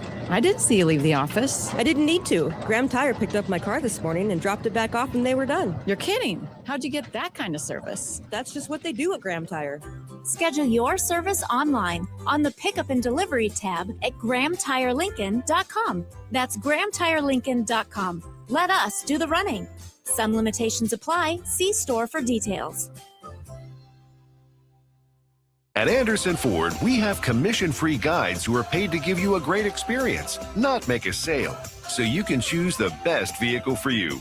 Right now at Anderson Ford, lease a 2025 Ford Escape for $222 per month. Experience better at Anderson Ford. Stock number 4003618. Lease for $222 per month for 36 months with approved credit. 7,500 miles per year. 5,000 plus first payment due at signing. No security deposit required. Tax, title, and license fees extra. Residency restrictions apply. Must take new retail delivery from Anderson Auto Group by 2226. It's the Nebraska Deer and Game Expo, January 16th through the 18th at the Sandhills Global Event Center in Lincoln. Come see trophy deer, hunting seminars, hunting and outdoor exhibitors, a 3D archery tournament, enter the blind giveaway, and more. The Nebraska Deer and Game Expo, presented by Whitetail Properties Real Estate, January 16th, 17th, and 18th. Learn more at NebraskaDeerandGameExpo.com and find them on Facebook. Come to the Nebraska Deer and Game Expo, January 16th through the 18th in Lincoln. If you or anyone you care about is facing a family legal matter, call Cordell & Cordell today at 1-855-GET legal or visit CordellCordell.com to schedule your consultation. There's a lot on the line in divorce. This is Joe Cordell of Cordell & Cordell, the largest family law firm in the country, with over 35 years of helping clients navigate divorce. But being big doesn't mean less personal or less local. Our attorneys live and work in your community, and as neighbors, they understand the challenges your families face. Divorce touches all areas of your life: your home, savings, retirement, and of course, kids. So when you find yourself facing divorce, you need a partner you can count on. Visit CordellCordell.com to schedule your consultation. If you or anyone you care about is facing divorce, contact Cordell and Cordell today. With over 100,000 clients served, we understand the challenges you're facing on a personal level. Call Cordell and Cordell today at 1-855-GET-LEGAL. That's 1-855-GET-LEGAL. 1221 N Street, Lincoln. Are you looking for an exciting new way to put your skills to work? Explore new career options in the fintech industry at Currency, a Sandhills global company. We offer full-time positions in financial sales, compliance, operations, and other fields. We also offer a 4.5-day work week, an attractive benefits package, and opportunities for advancement. Put your motivation to work and grow with us at Currency. Visit gocurrency.com/careers to learn more. Bauer Underground has been serving local contractors and utility contractors all across the state since 1997. When you see the black and white trucks, you know that the best workers in the business have arrived. Bauer is currently looking for equipment operators, laborers, diesel mechanics, and aerial linemen. Join the brotherhood built on hard work, authentic people, and a pedigree of success. They're offering top-notch benefits, a matching 401k, and a $600 per year clothing allowance. Bauer Underground, a family-friendly company with plenty of room for advancement. MWR, a local company of Lincoln, is proud to announce they are able to offer their own post-frame building packages in metal to anyone desiring a building, whether you're a contractor or a DIYer. They can install your building as always, and they offer multiple different rib profiles and loads of color options, including the wood grain metal at great competitive prices. You can inquire at mwrbuildingandfence.com or just draw your desired building and submit it in their contact us page, and they'll get back to you. Call MWR today at 402-540-8966. Why wait until Friday to start your weekend? Go ahead, start right now. You're thirsty now, and 93.7 The Ticket is here to help you stock up. Just in time for the weekend when I like to hit the clubs. Time to broaden your horizons and try some new wine and beer. It's Thirsty Thursday with Kevin Meyer from Meyer's Cork and Bottle. Woo! Not bad, not bad. That was strong. Jay, switch mics on. There we go. Nice. I'm calling that 2 for 2 on Kev. All right. Yeah, that was a good comeback. That's yeah. After last week, those were a little soft last week. They were, but you're back in business. It's Thirsty Thursday with Kevin Meyer from Myers Cork and Bottle. Uncle Kev, how are you? How's the week? I'm doing just fine. You know, we've got middle of January. Things, you know, after the holidays, things are slowed down, and so the theme today is what's new. Ooh. And because it's a new year, it's not a new me. It's same old Uncle Kev. Good. But you know, what's kind of new to the shop, something that we haven't had before, and so we've got a new beer from Belching Beaver Brewery out of tongue twister right there. Yeah, right? it is. Try saying that fast 5 times. And then a new wine from Spain, and it's from a place called Toro of all places. So cool. I don't know if we should do the beer first, the wine first, or if it's going to matter. So let's do the beer first. All right, stick with tradition. I like the can on the beer and the wine. So show the can off here, because if you look at just the beer itself, it looks like, you know, pretty typical, pretty standard. I don't know where. But point at that one up there. Oh, there we go. Yeah. All right. And we pictures up online 93.7 Ticket Twitter as well. What? Yeah, Belching Beaver must be the money. No, must be the money. Must be the honey. This is good. So it's a blonde ale brewed with honey, and this brewery is out of I want to say Calistoga, California, Oceanside. And it's meant to just be, the honey is meant to just sort of smooth it out, just give it a hint of sweetness, not really to up the ABV. This comes in the mid 5s, so it's just kind of standard for a you know, sort of average when it comes to alcohol for beer, in that mid 5 range. So that would be about the equivalent of like a Bud Heavy or something along those lines, you know, or a Coors Banquet. But this has a little honey added to it. Jay, you're raving over there. What's your review? I like it. It's easily 8 out of 10 and moving upwards. I like it. This is the perfect beer to watch Nebraska basketball beat the brakes off of somebody. That was something, you know, that Oregon team is no slouch. And, we made that run at the end of the first half, I think, to go up, what, 7 or 8? 12 at the break. Or was it 12 at the break? Or maybe it was an 8-0 run. I don't remember. Mm-hmm. But I was like, well, hey, it's not over yet, but I'm going to watch the beginning of the second half, just see what happens. And then we went up 17. I'm like, we're not losing this game. So old Kev had to go horizontal and hit the sheets. When's the last time you had that much confidence in the Nebraska athletics program? It'd been a long time. Been a real long time. I don't think ever, actually, to be honest with you. But that's a slap in the face in 1995 Nebraska, Kev. Well, and that was during Uncle Kev's heydays too. So I was friends with a lot of those guys, and but still, you always had this feeling the shoe was going to drop, and so far they haven't. And then when I woke up the next day and saw they won by 35, I went, holy smokes! They're just on an absolute heater, which I love it. I love it. Kevin, we got a text here from 8993. He said, you saved Christmas by having Booker's and Johnny Walker Gold Reserve. He must have came in there. You saved this Christmas, Kevin. That's that's what we aim to do. We want to be that place that you go to where you're going to find stuff you don't find at other places, and that's one of the benefits of being Lincoln's oldest bottle shop. So I appreciate your business. You come back and see us again. We'll take good care of you. Yeah, we got to know the backstory. If you have some in-laws over there, you got to get them drunk so you can deal with them, or you drink so much so you can get through Christmas. Either way, it works out. Yeah, exactly. Well, or those are some high quality gifts that you may be breaking the ice, right? Breaking the ice, or greasing a client, or something along those lines. Either way, I'm glad that he was successful and we made the Christmas happen. Jay likes the beer. Kevin, what do you think? I like the beer too. That honey is really subtle. Like if you didn't know it was in there, you wouldn't really taste it.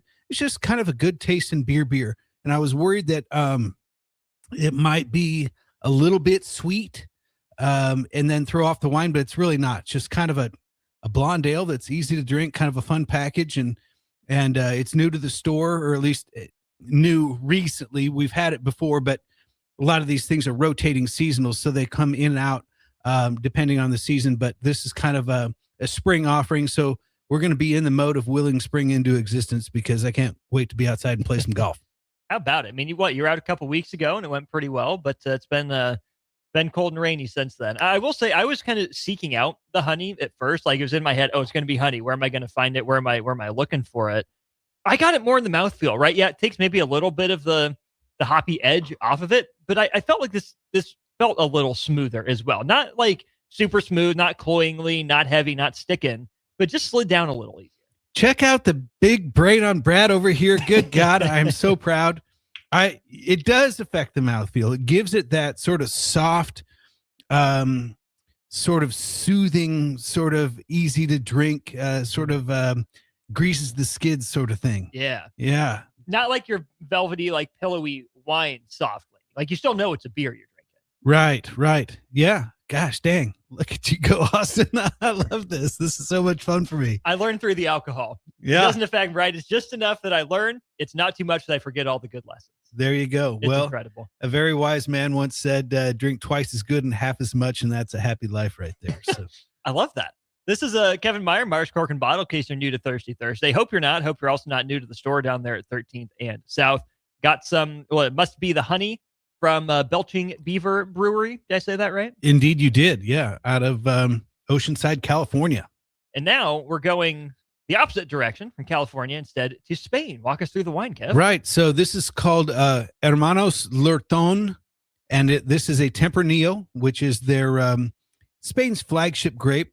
Now, this one comes from Toro, which basically Madrid is right in the middle of Spain. It's kind of like positioned like Nebraska is in the United States. Madrid is the Lincoln of Europe. Exactly. Of Spain. Fair enough.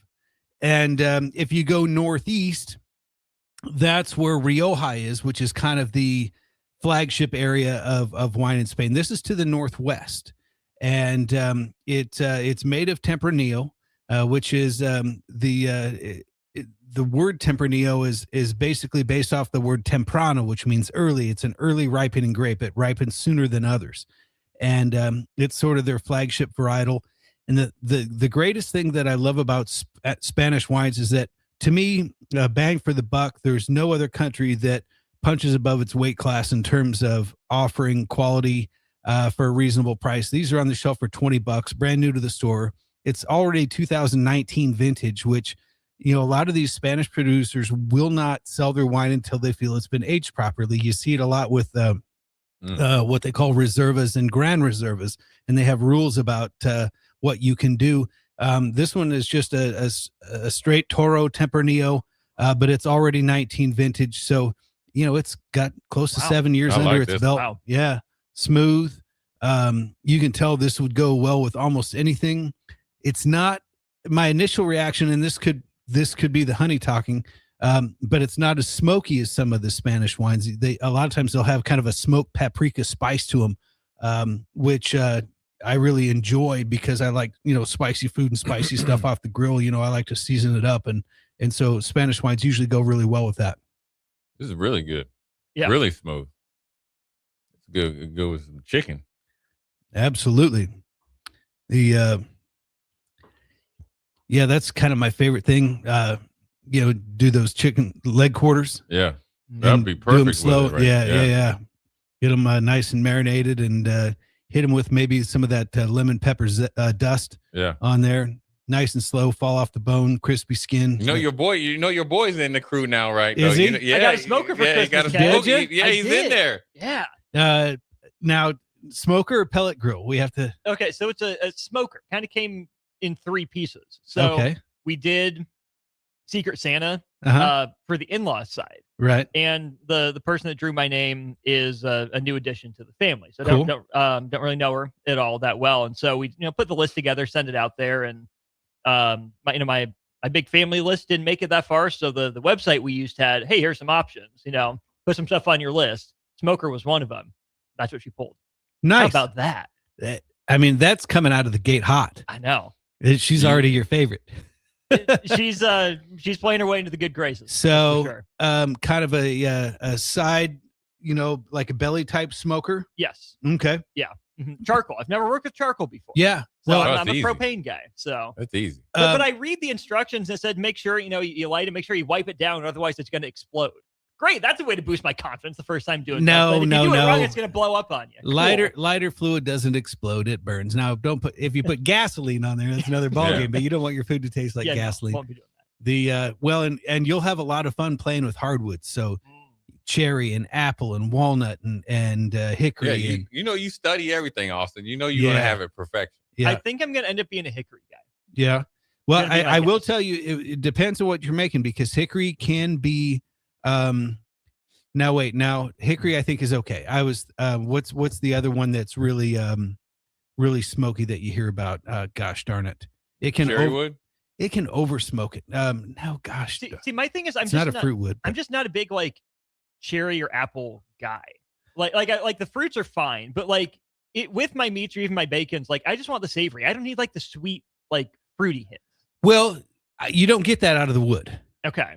So that's just it's good smoking wood because of its density, not because it's going to taste like cherry or apple. Right. I just know like apple would smoke bacon, or even like it's different concept like honey ham.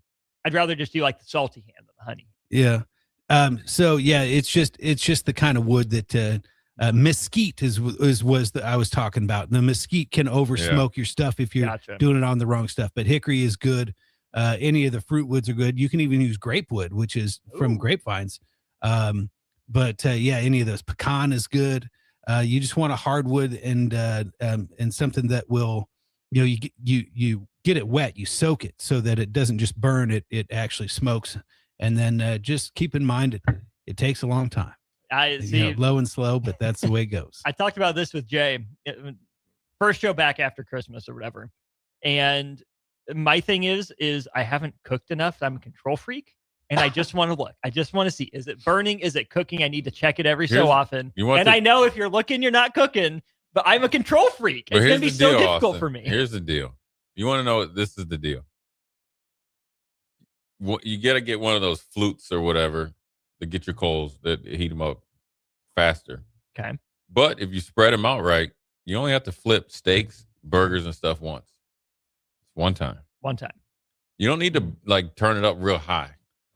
Okay. But you've got like an indirect smoker, right? This is a side. Oh, so I got my grill, but you're golden. Yeah, you Grill can't and you smoker. can't burn it unless you leave it on there for like 3 days. Yeah. Right. You're Yeah, gonna you be go. fine. Even that, I just want to like check the progress. How we do it? How's it coming? Yeah. Not the point. Well, You got to get the thermometer. Yeah. And it'll be right on your I phone. am set. I got Yeah. my wife Well, then got a you're really good. nice digital thermometer. So. Then you're good. does it have the Wi-Fi so you can just check it on your phone without even opening the lid? No, Okay, we're not you- quite that advanced. You can get one of those, and they're not pricey, and so then you can just leave it in there. Or a lot of them, the wire can stick straight out the side, and you're okay. But yeah, you're gonna have a You'll lot be of fun all with that. Yeah. Lucky for me, I am in the presence of greatness here, so I know I have resources I can go. Well, I don't know about greatness, but you do have resources. Greatness. Let me tell you, I'm in Austin, the presence. you have that bottle of wine that's smooth as silk. Smooth as silk. You automatically gonna go from like level 2 to level like 8 as a griller. You know what I'm I'm not thinking grilling for with Chuck this? Foreman yet, but No, nobody can pass. I mean, I don't even think Gordon Ramsay would make him happy. He's one of those- My dad's a harsh critic. Yeah, well, I know all about that too. You should meet my father-in-law. They should go out for drinks. sorry, Kev, you're saying what are you thinking? Okay, I'm thinking smoked tri-tip, well seasoned. Yeah. A little chimichurri to finish it off with Okay. a wine like this. Okay. And then the kicker is what you can do is that once you've been smoking it for a while, it's not going to take on any more smoke than what it already has. So if you want to accelerate it a little bit, just wrap it in foil, and that will capture all the juices. That will help those membranes within the striations of the meat break down. So then it starts to really get soft and fall apart. Now you don't want it to be just like mush. You want some texture there, but that's the key to me. I like my barbecue to still have a little bit of texture, not just like necessarily like just turn it into peel it apart like mashed potatoes or something. Right. I'm not going full Lincoln Riley. That's my goal. Yeah, don't be burning not the the brisket. brisket, not burning it, not going full in. I will go full in on this wine though. This is really good. I was with you. I was a little worried when you said the honey beer and starting with it, it was going to mask something or throw it off. I think this wine cut right through it. This is simple. It's to the point, but upon further, review for lack of a sports term, it gets a little more complex the more you drink it, the more. I was going to say every sip I got or every sip I took got better. Like the first one, I was like, okay, it's tasty, it's fine. And the second one was like, oh, okay, I'm kind of getting this now. Those tannins are starting to come through. That smoke is starting to come through, and that's the beauty of a wine that's got a little bit of age on it. Sometimes it needs a little time to wake up, and so we've just sat here and shot the breeze long enough that this wine is just now starting to wake up, and it'll continue to get better, I think, over the next couple of hours. I'm still missing a little bit of that smoke like you would typically think from a Spanish. I guess it's in there if I look for it, but I started getting a little bit more of the spice than the smoke. Yeah. At the end. Well, Maybe and I that's think that'll continue to come forward as it breathes. So good stuff. Indeed. Let's see here. Cubs go get a Bluetooth thermometer for temp check. Yeah, Money G in Kansas. Don't wrap your ribs. Don't wrap your ribs. I mean, I wouldn't say. It just kind of depends on how you like them. I'm just saying if you want to accelerate it, so you don't have the opportunity for a 10-hour cook every time. Yeah. So if you want, smoke it for a couple hours and then you want to accelerate it, then you wrap it just to finish it off so you can eat. Right. You got 2 kids, little ones. Papa got to eat sometime. Right. So, Husker Stu wants to know what kind of secret Santa limits we have. It was like $50. And so this isn't like a green egg or a Traeger egg. This is, pretty bare bones. It's pretty simple. But it's baby's first smoker. That's a big gift. It's baby's first smoker. So yeah. Well, you in there. I'm in there now. Yeah, you in there. Well, and not only that, but it's going to give you the opportunity to learn about what you like, what you don't, develop criteria into your next one, like There what we I'm go. looking for with my next one. And then you can build on from there. There we go. If you're looking for your next bottle of wine or other spirits, you can go to Kevin Meyer, Meyer's Cork and Bottle. What's going on at the store right now, Uncle Kev? Just, summer, not summer, January doldrums, shelves are full and, a lot of people doing dry January. What happens in January? It happens every year, even before dry January became a thing. People they start feeling a little fat, a little bit broke because they spent too much money during the holidays. They had to get back to work, so they're a little bummed out. The weather's cold. They're holing up inside. So, right now things are just a little bit slow, but We've got college football championship, and then we've got NFL playoffs. Then we've got Super Bowl. Then we've got Valentine's Day. So there's plenty of reasons and opportunities to celebrate and or enjoy some company. And we've got your provisions at 13th and South. Make your pick, Canes or Hoosiers. I guess I got to go Big Ten, man. The run they've been on has been absolutely mind blowing. I don't know if they're handing out HGH at the door or whatever, but I'm gonna believe in them until they give me a reason not to, because the way they've just blown the doors off everybody is mind blowing, especially given the fact that they're not all 4 and 5 star guys. It's really impressive to see. Jay, you like the sound of that? He picked Ole Miss too. Yeah, I don't like that. But it worked out for Miami. Oh yeah, it worked out for well. the Canes, so. We're going Canes. They look good too. I mean, what can I say? But I'm just the whole Cignetti phenomenon. What he's been able to do is, I mean, it's unprecedented. No one's ever been able to do that before that I know of, especially in football. Maybe in basketball, you see those 1 year turnarounds, especially, you get like a Calipari or somebody that all of a sudden, they got an NBA talent roster, and full of first round picks and lottery picks and whatever else. I mean, that you can see, but in football, that just does not happen. And the fact that they did it in 1 year and then turned everything back over. I don't know how many return players they had from last year, but new quarterback again, made him a Heisman Trophy winner when he was average at best out of Cal. That other guy was from the University of Ohio, and they made him and a most Heisman. Importantly, he was from Canada, and they made him a Canada Heisman Trophy candidate, and won 11 games. I mean, it's crazy to see. And so, to me, Miami is a lot flashier. They're probably a more exciting brand to watch, but just the way that Indiana has handled business is just impressive to me on so many different levels. So I'm gonna go Big Ten party boy, and let's get another one. You're going to be a Big Ten party boy. Get your supplies at Myers Cork and Bottom. Kev, it's always great to see you. Thanks as always. Fellas. Appreciate you. 13th and South. Check them out. Myers Cork and Bottom. We'll be back with more Old School after this. Watch Old School live on Facebook, YouTube, or Twitch. Old School with Foreman and Orman on 93.7 The Ticket and theticketfm.com. All right, Lincoln, if you're a diesel technician who's ready to earn up to $40 an hour and you're tired of working nights and weekends, listen up. Inland Truck Parts and Service is hiring experienced diesel technicians right here in Lincoln, and they're offering what every hardworking tech wants. Monday through Friday hours, no nights, no weekends, and paid training on advanced diesel technology. With 37 locations across 12 states, career advancement opportunities are endless. Start building towards your future and apply today at inlandtruck.com. That's inlandtruck.com. Or text APPLY to 785-369-1320. An emergency can happen any moment. Here's a few seconds to think about where you'd go. At CHI Health, we stand ready to care for any emergency. Our specialists provide expert care when you need it most and believe healing is more powerful when delivered with human kindness. When seconds matter, know CHI Health St. Elizabeth is accredited in stroke care and offers the region's only ER just for kids.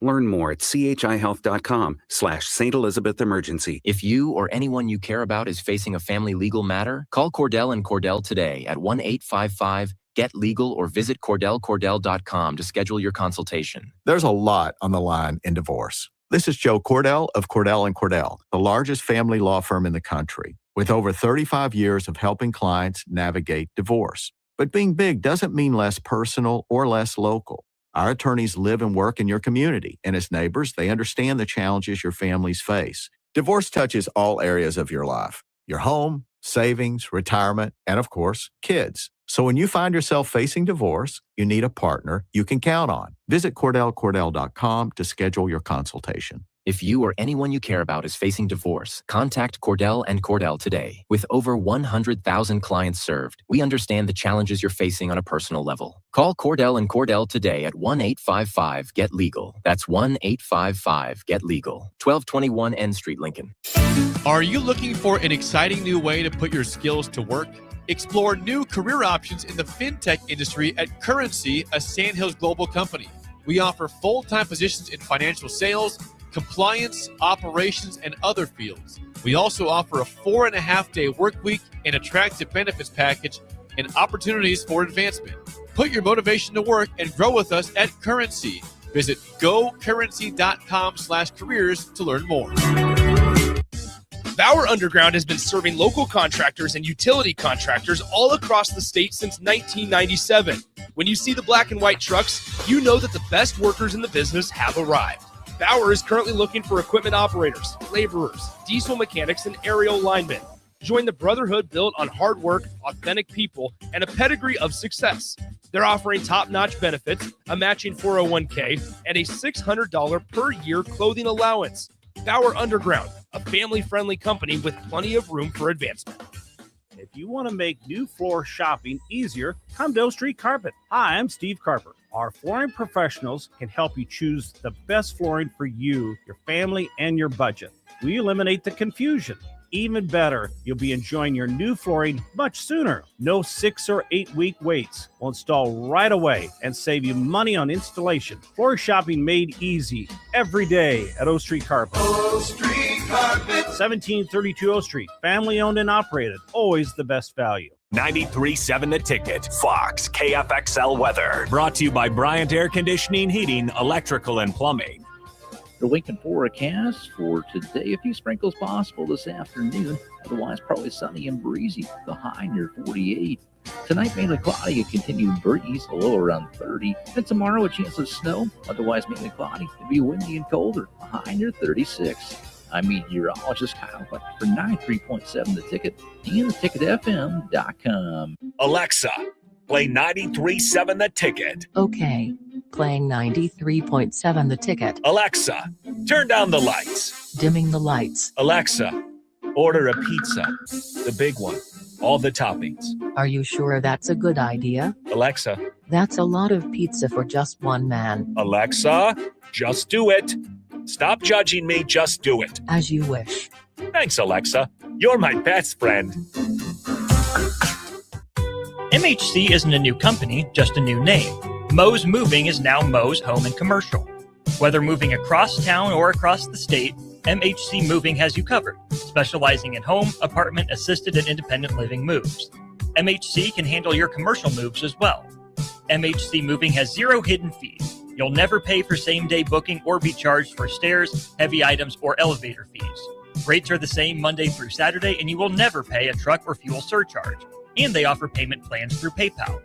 Call MHC Moving today at 402-853-7167 or go to mhcmoving.com. When you were a kid, clubs were cool. Robotics club and space club and stuff like that. But what do adults get? Book clubs and quilting clubs? Nah, forget that. How about margarita clubs and old-fashioned clubs? Get to Upside Bar and Lounge for the best clubs in town. Try all 10 varieties of Upside margaritas or old fashions and take home a free souvenir glass. Grab the whole crew and pair it with Taco Night on Mondays or Whiskey Wednesdays. Upside Bar and Lounge at 29th and Pine Lake. Empire Netting and Fence delivers top quality netting and fence solutions. From major sports venues to backyard installs and everything in between, coast to coast. We take on tough jobs with grit, integrity, and a strong commitment to safety. Empire is growing, and we're hiring motivated people ready to grow with us.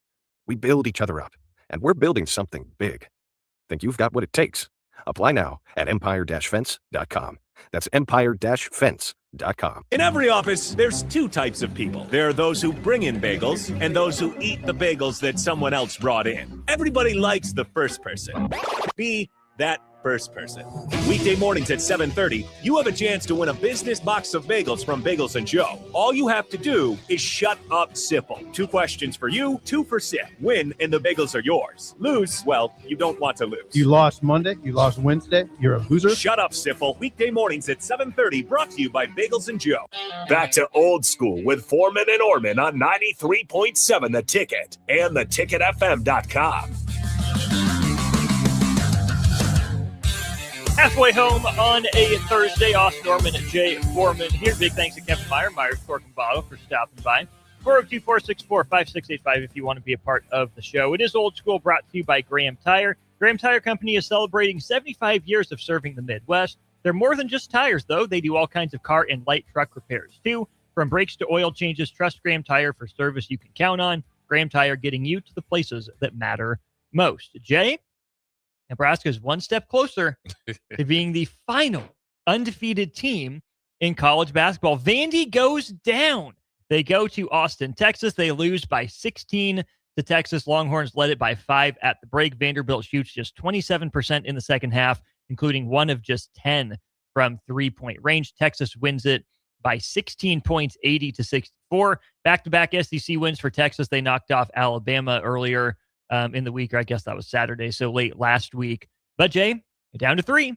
Yeah. Nebraska, Arizona, your number one team in the country right now, and Miami of Ohio. Ben Roethlisberger, undefeated still in the MAC. Jay, what are Nebraska's chances of being the last remaining undefeated? What do you think?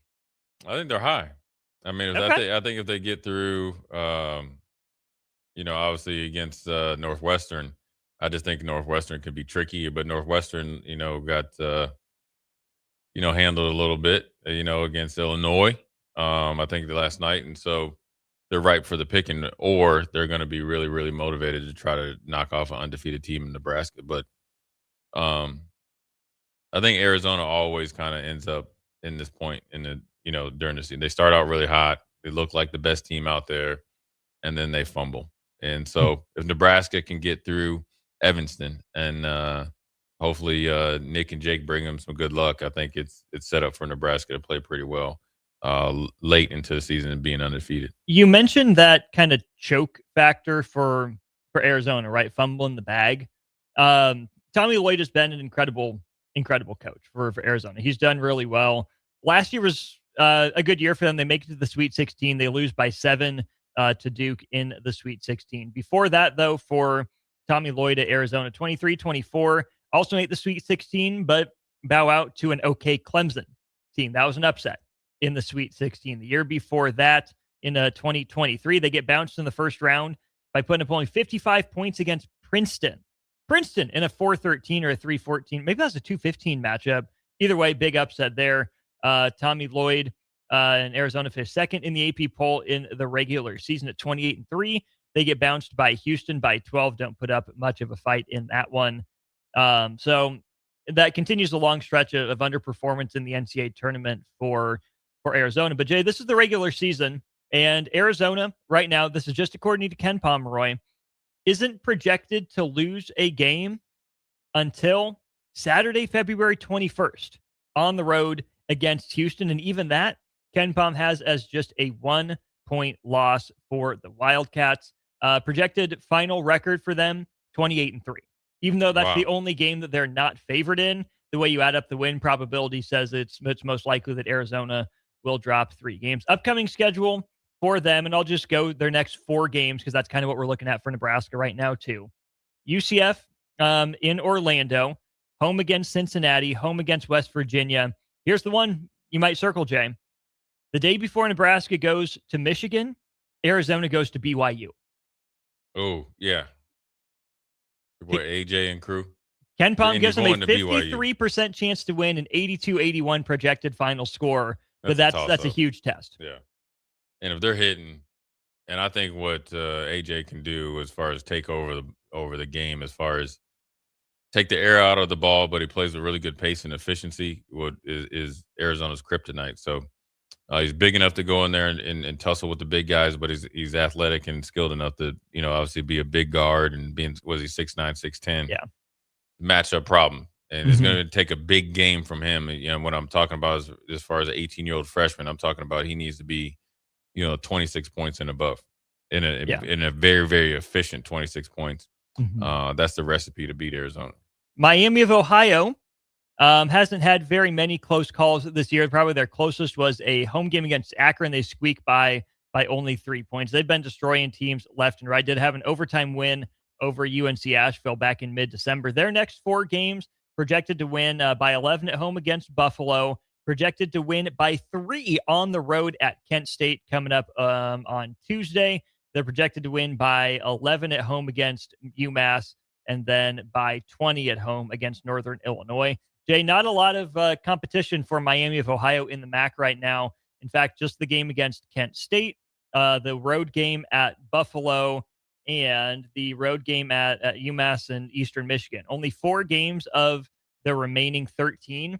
They have less than, a 70% chance to win, but this has been major basketball. You just never know. A team like Miami of Ohio that's so dependent on the three, they shoot a lot of them. They go cold one night. You never quite know. The flip side of that, then, for Nebraska, they have the earliest projected loss, according to KenPom. It is that Michigan game. Nebraska is projected to win by 6 at Northwestern, by 10 at home against Washington, and then by 7 on the road at Minnesota. Before KenPom, who's been kind of low on the Huskers all year, projects them to lose by 11 on the road in Ann Arbor to KenPom's number 1 team in Michigan. That would be on Tuesday. I'll say this, Jay, if or when Nebraska loses a game, so be it. The sky won't be falling on this team. But I think there's a lot of Husker fans just rooting against Miami of Ohio, and even for BYU. I mean, the day before Nebraska goes to Michigan, the Wolverines go down to Wisconsin. Obviously, Vandy falls to an okay but maybe improving Texas team. If or when Nebraska drops a game, it certainly won't be the end of the world. But for this program, what would it mean to be the final, remaining undefeated team among power conference teams? I mean, it'd be a feather in your cap, but I think more importantly, at this point, you believe in what you're doing. You're a good team. You got your haters out there and people waiting for you to, stub your toe. I think you need to think bigger than just being the last team that's undefeated. I think you need to think like, okay, we want to be the last team playing really good basketball. So, sure, it's something that, in a magical season that you have, that's what you want all those things when you send out the pregame media thing, the packet is the last undefeated team. But then at that point, when you are if you are the last undefeated team, then you want to be the team that can bounce back and obviously remedy that loss, whatever that would be. And so it'd be great. It's been a great season so far, but I think right now the standard needs to be the standard, and you need to play good basketball from start to finish, and that should be the number one goal. But obviously being the last undefeated, meaning that you've extended what I just said a lot longer than anybody else has. Arizona, per KenPom, Roy, is given a 2.4% chance to go undefeated throughout the course of the season. Miami of Ohio given a 2.3% chance. Nebraska given just a 0.1% chance. Not even a 1% chance, 0.1% chance. I mean, it's just the numbers. Yeah, I mean, look, UNLV was undefeated until they faced Duke, years ago. Not saying that you want to win every game. You want to coach it to win every game. You would prepare to win every game. You show up with the intention to win every game. But you got to understand that sometimes that, you face a team that's, like Michigan, that's legit, obviously up until they lost, they were probably the best looking team, didn't show any weaknesses, and they probably don't have any. They're just, maybe just lost the game. Anybody can lose on any given night. If Michigan has weaknesses, they don't shoot a bunch of threes. They're not great at it. I don't trust their guards, and they're a little turnover prone. Yes. I mean, but maybe it's not so bad that, Northwestern's going to beat them, on it. Just, nobody's going to be really favored against them because they do everything so well. And as Nebraska, if if you lose a game, you got to look at, okay, how did we lose? Did we play well enough, or were we just off that night and they were on? You got to look really into the details versus, okay, we're the last undefeated team. And, we've seen this in football as well. We've seen it, in the college football playoffs, even more importantly, is that you play so well, then you go through a lull, and the next thing you know, you get punched and you don't know how to react. And so I think this is a learning process on how to deal with the notoriety and the standard that's drastically changed. It seems like overnight from the start of this season to where you're at right now. It's going to continue to get harder. The standards are going to continue to be more clear and obviously more intense. And so you got to answer the bell, because you want to show up when you're going into the Big Ten tournament and then obviously the NCAA tournament hardened. And the win-loss record is going to be important, but how you play is more important. Switching stat sites now from KenPom to Evan Miyakawa. Vanderbilt losing on the road against Texas, he says, is testament to how darn impressive Nebraska's unbeaten record is. Vandy had a 33% chance of losing at Texas, which flipped that around, 67% chance to win. But if you look at just the chance of losing going into the game, 33% chance for Vandy. Nebraska has had 9 games this season where they had a 30+% chance to lose, and they won all of them. Yeah. Again, this is just per the numbers. This is just per the statistical models. This has nothing to do with in-game win probability. This is just pure straight numbers, right? Before the year, those early season numbers are taking less and less weight, right? What you're doing in season is starting to matter more and more. And so I wouldn't be surprised if Nebraska keeps winning to see some of those numbers tick up. But Jay, it goes to something that Fred Hoiberg talked about the other day in his press conference about how, maybe Nebraska just hasn't looked as impressive as some of these teams. I mean, think about like Michigan playing an incredibly tough schedule and blowing teams out, right? Indiana went on the road and won it at UConn, one of the best wins of the year. And Miami of Ohio's had some big wins. Nebraska's got those 2 30-point wins in Big Ten play. And yeah, they beat West Georgia by 30, Florida International by 30. Wasn't like that in the first half. It took a while to get there. Maryland Eastern Shore, they didn't exactly dominate, but did enough to win. Same with the New Mexico team that's improving, but was in a bad way. Winthrop and USC Upstate, Nebraska didn't exactly bury. North Dakota pushed them for a half. New Hampshire was kind of ugly till Nebraska turned it on. Numbers are one thing. Performance is another thing. Numbers are, kind of reflective of it, but they rarely, if ever, tell the whole story. That, to me, really is why Nebraska is lagging behind in some of these indicators, is because they've won games. Nothing that they shouldn't have won is some of these games, right? I mean, you can make an argument that Nebraska was the better team in every single game it's played this year. Michigan State didn't outplay them. Ohio State didn't outplay them. Indiana didn't outplay them, on aggregate, certainly for stretches. But no, Nebraska hasn't been statistically dominant. So if Husker fans are upset that Ken Palm's picking them to lose first, that Evan Mia, only has them, in the top 20 instead of in the top 10, well, some of that's on the fact that Nebraska didn't. And these metrics, these analytic sites, they like them a blowout, especially against a bad team. Yeah, I mean, look, where you're at right now, Nebraska, and it's a good position to be in, where you're upset because, some system has picked you to be the first one out in 3 teams and to lose a game. Yeah. You've come a long way. Yeah. And it's a compliment to the season and where the team has been and where they're going. Yeah. And you know what? Use it as a motivational tool and a discipline tool to, make them look stupid again, like everybody else you've had or done up until this point. And so there's little things that the fans can be upset at, but the reality is, this team has been very good all year. Sometimes your success and the way you've played and beat teams and beat the brakes off teams sometimes is used against you. But at the end of the day, when you go out there and the ball's on the, you tip off, you got to win the game. And the most important game, the most important scenario, the most important noise is Evanston 3:30 or 3 o'clock, 3:30 come Saturday. That's the only thing that matters. Mm-hmm. All this stuff is just talking points. And so the team is going to be focused. And then after we win Saturday, then we can say, oh, we told you so once again. Yeah. And then wait for Buffalo to, do the dang thing. Do the dang thing at Miami, Ohio. Or shoot, Kent State pull a road upset. That's all right. Buffalo will do it. Either way. The Buffalo Bulls will do it. Buffalo's got them twice in the next 5 upstate games. New York, they can make it rain up there. Trust me. They make it snow up there. They can make it rain, though, you're saying? They can make it rain on the basketball court. Never, remember, they had Nate Oates. He upset Arizona. They had Nate Oates. And then remember, they had the big man, the 300-pound stretch 5. That's right. Yeah. Yeah. They what called was his him name? They called him the limousine. Yeah. He ran from 3-point line to 3-point line, and he was a bucket. Put in that work. Yeah. He's Jay Foreman. I'm Austin Norman. We'll wrap up Hour 2 of Old School in just a sec. You're listening to Old School with Jay Foreman and Austin Orman. Download the mobile app and listen wherever you are on 93.7 The Ticket and theticketfm.com. An emergency can happen any moment. Here's a few seconds to think about where you'd go. At CHI Health, we stand ready to care for any emergency. Our specialists provide expert care when you need it most and believe healing is more powerful when delivered with human kindness. When seconds matter, know CHI Health St. Elizabeth is accredited in stroke care and offers the region's only ER just for kids. Learn more at chihealth.com/St. Elizabeth Emergency. Empire Netting and Fence delivers top quality netting and fence solutions.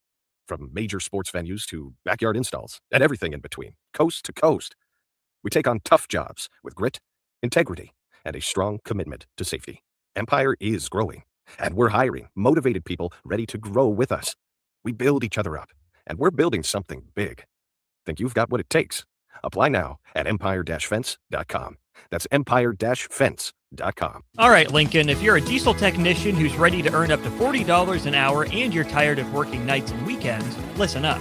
Inland Truck Parts and Service is hiring experienced diesel technicians right here in Lincoln, and they're offering what every hardworking tech wants. Monday through Friday hours, no nights, no weekends, and paid training on advanced diesel technology. With 37 locations across 12 states, career advancement opportunities are endless. Start building towards your future and apply today at inlandtruck.com. That's inlandtruck.com. Or text APPLY to 785-369-1320.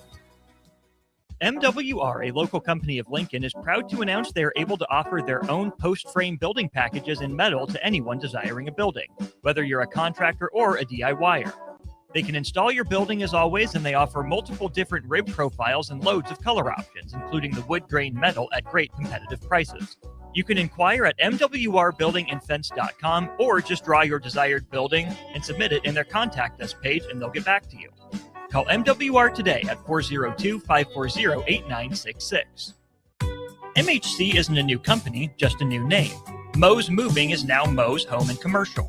Whether moving across town or across the state, MHC Moving has you covered, specializing in home, apartment, assisted, and independent living moves. MHC can handle your commercial moves as well. MHC Moving has zero hidden fees. You'll never pay for same-day booking or be charged for stairs, heavy items, or elevator fees. Rates are the same Monday through Saturday, and you will never pay a truck or fuel surcharge. And they offer payment plans through PayPal. Call MHC Moving today at 402-853-7167 or go to mhcmoving.com. This is your year to win way more than bragging rights. At Warhorse Casino, your love of the game could earn you serious cash. The Pro Football Frenzy is free to play with cash prizes all season long, like up to $1,000 weekly, with your chance at $1 million, all while earning tier points and comp points every time you place a sports bet. Only at Warhorse Casino. Wagers may only be placed on Nebraska-based teams when played outside the state of Nebraska. Must be 21 or older to gamble. Gambling problem? Call 1-833-BET-OVER. Bauer Underground has been serving local contractors and utility contractors all across the state since 1997. When you see the black and white trucks, you know that the best workers in the business have arrived. Bauer is currently looking for equipment operators, laborers, diesel mechanics, and aerial linemen. Join the brotherhood built on hard work, authentic people, and a pedigree of success. They're offering top-notch benefits, a matching 401k, and a $600 per year clothing allowance. Bauer Underground, a family-friendly company with plenty of room for advancement. If you want to make new floor shopping easier, come to O Street Carpet. Hi, I'm Steve Carper. Our flooring professionals can help you choose the best flooring for you, your family, and your budget. We eliminate the confusion. Even better, you'll be enjoying your new flooring much sooner. No 6 or 8 week waits. We'll install right away and save you money on installation. Floor shopping made easy every day at O Street Carpet. O Street Carpet. 1732 O Street. Family owned and operated. Always the best value. Winter is just around the corner. Is your vehicle ready? Don't get left out in the cold. At A1 Automotive, we prep your car for whatever winter throws your way here in Nebraska. For battery checks, brake inspections, tires, heaters, whatever your car needs to keep you and your family safe on the road, we've got you covered. A1 Automotive, always honest answers. Select Plumbing and Utility has been serving Lincoln and the surrounding area for 14 years, and they're not slowing down. Select Plumbing and Utility handles all your plumbing needs, from faucets and water heaters to full renovations, and they can even help with your heating and cooling needs. They're also Lincoln's underground experts, repairing and replacing broken underground water and sewer lines since day one. Contact Select Plumbing and Utility today at 402-560-6197, assuring excellence in every situation, opportunity, and challenge. That's 402-560-6197. If you're seeking a career with a growing company, Gaina Trucking and Excavating is hiring and looking for additions to their team. Gaina Trucking has a strong team culture, competitive pay, 401ks, and benefits like health, dental, and vision. Drivers are guaranteed 40 hours per week, even in the winter months, and are home every night. Start your career today at Gaina Trucking and Excavating. Apply today at gainatrucking.com. Back to Old School with Foreman and Orman on 93.7 The Ticket and theticketfm.com.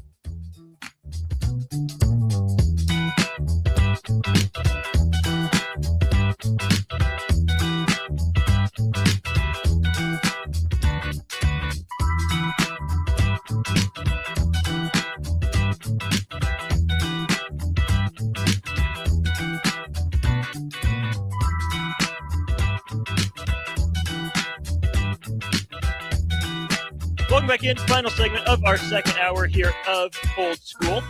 402-464-5685. If there's anything on your mind. Jay, a couple minutes here on Nebraska Northwestern. Nation's leading scorer in Nick Martinell. I'm sure we'll talk a little bit more about it tomorrow. But he gets after it a little bit. He does. Yeah, and he's kind of roguish with it too, because he doesn't he lead the Big Ten in shot attempts per game?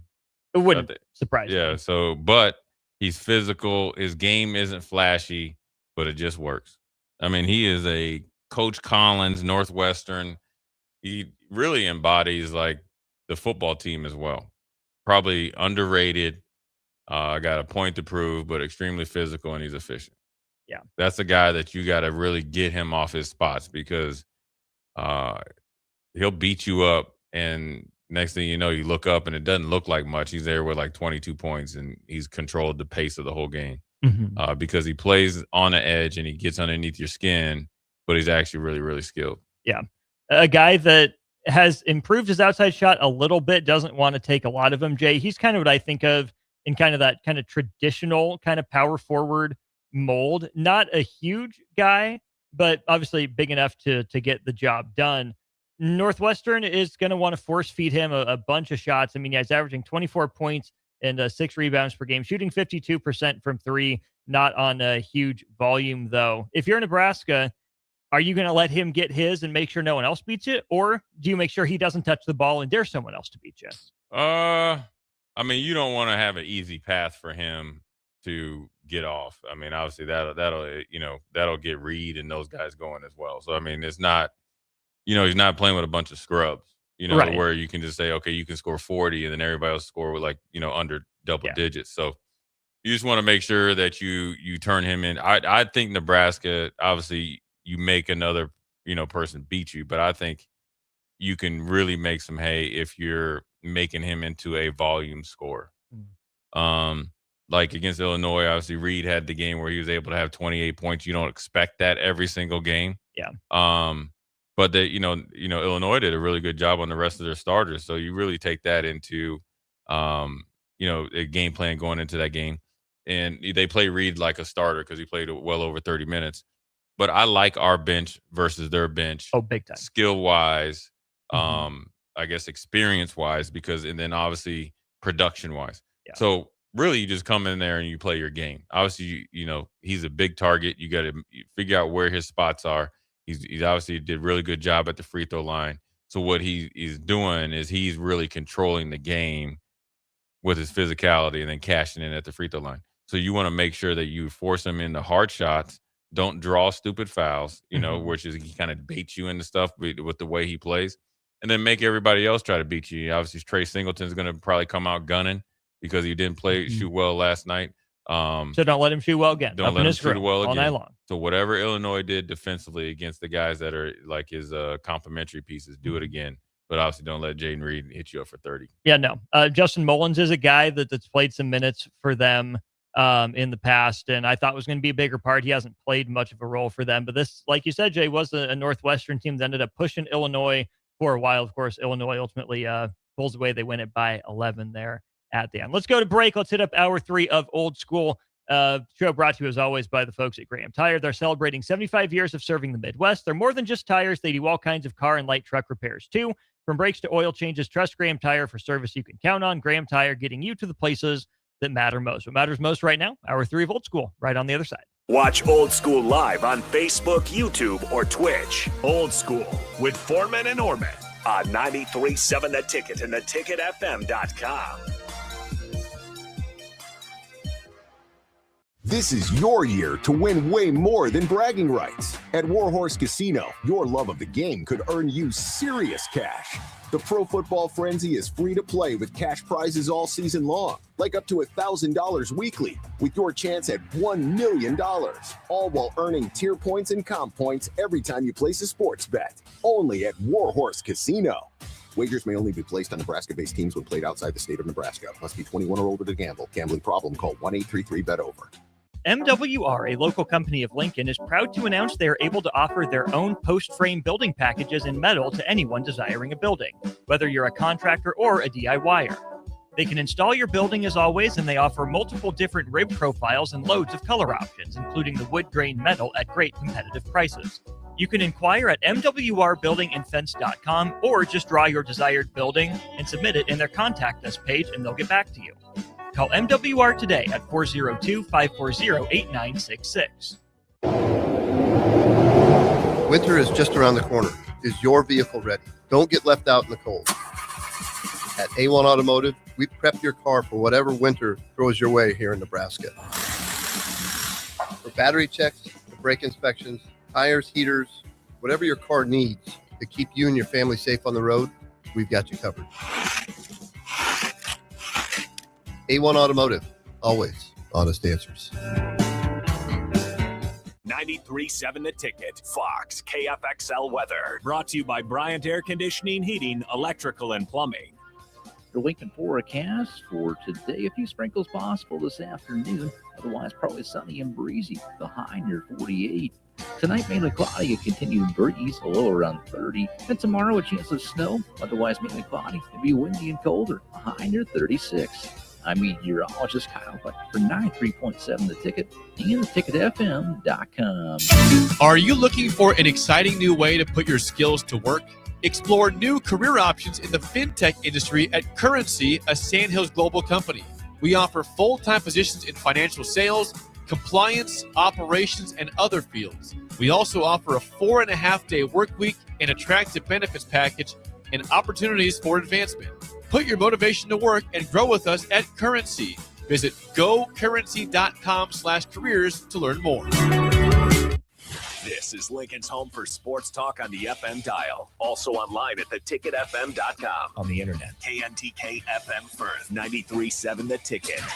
Landmark Implement, your local John Deere dealer, invites you to the Spring Equipment and Technology Clinic February 3rd through the 5th at the Buffalo County Fairgrounds in Kearney. New this year, the planter and sprayer clinics are combined into one streamlined, hands-on event built around growers' time and needs. Get expert training on John Deere planters and sprayers on topics including maintenance, technology, and autonomy. Don't miss it, February 3rd through the 5th in Kearney. Visit landmarkimp.com/events for details. Select Plumbing and Utility has been serving Lincoln and the surrounding area for 14 years, and they're not slowing down. Select Plumbing and Utility handles all your plumbing needs, from faucets and water heaters to full renovations, and they can even help with your heating and cooling needs. They're also Lincoln's underground experts, repairing and replacing broken underground water and sewer lines since day one. Contact Select Plumbing and Utility today at 402-560-6197, assuring excellence in every situation, opportunity, and challenge. That's 402-560-6197.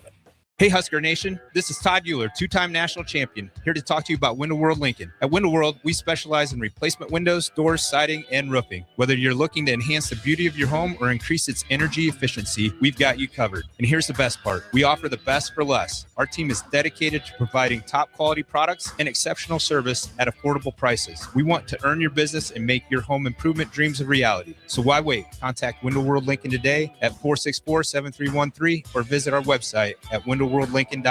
Window World Lincoln, where quality meets affordability. Get rid of pesky critters once and for all with Bats to Rats. Their expert team is here to help you reclaim your home. No more sleepless nights caused by crawling critters or flapping wings. Bats to Rats ensures a safe environment for every family member. Check the website at batstoRats.com for amazing offers. And if you mention this ad, you'll receive $10 off your initial inspection cost. Call Bats to Rats today at 402-781-8691. That's 402-781-8691. Bats to Rats. Just got new tires put on my car today. You did? I didn't see you leave the office. I didn't need to. Graham Tire picked up my car this morning and dropped it back off and they were done. You're kidding. How'd you get that kind of service? That's just what they do at Graham Tire. Schedule your service online on the Pickup and Delivery tab at GrahamTireLincoln.com. That's GrahamTireLincoln.com. Let us do the running. Some limitations apply. See store for details. Coming at you live from the heart of downtown Lincoln, this is Old School with Foreman and Orman.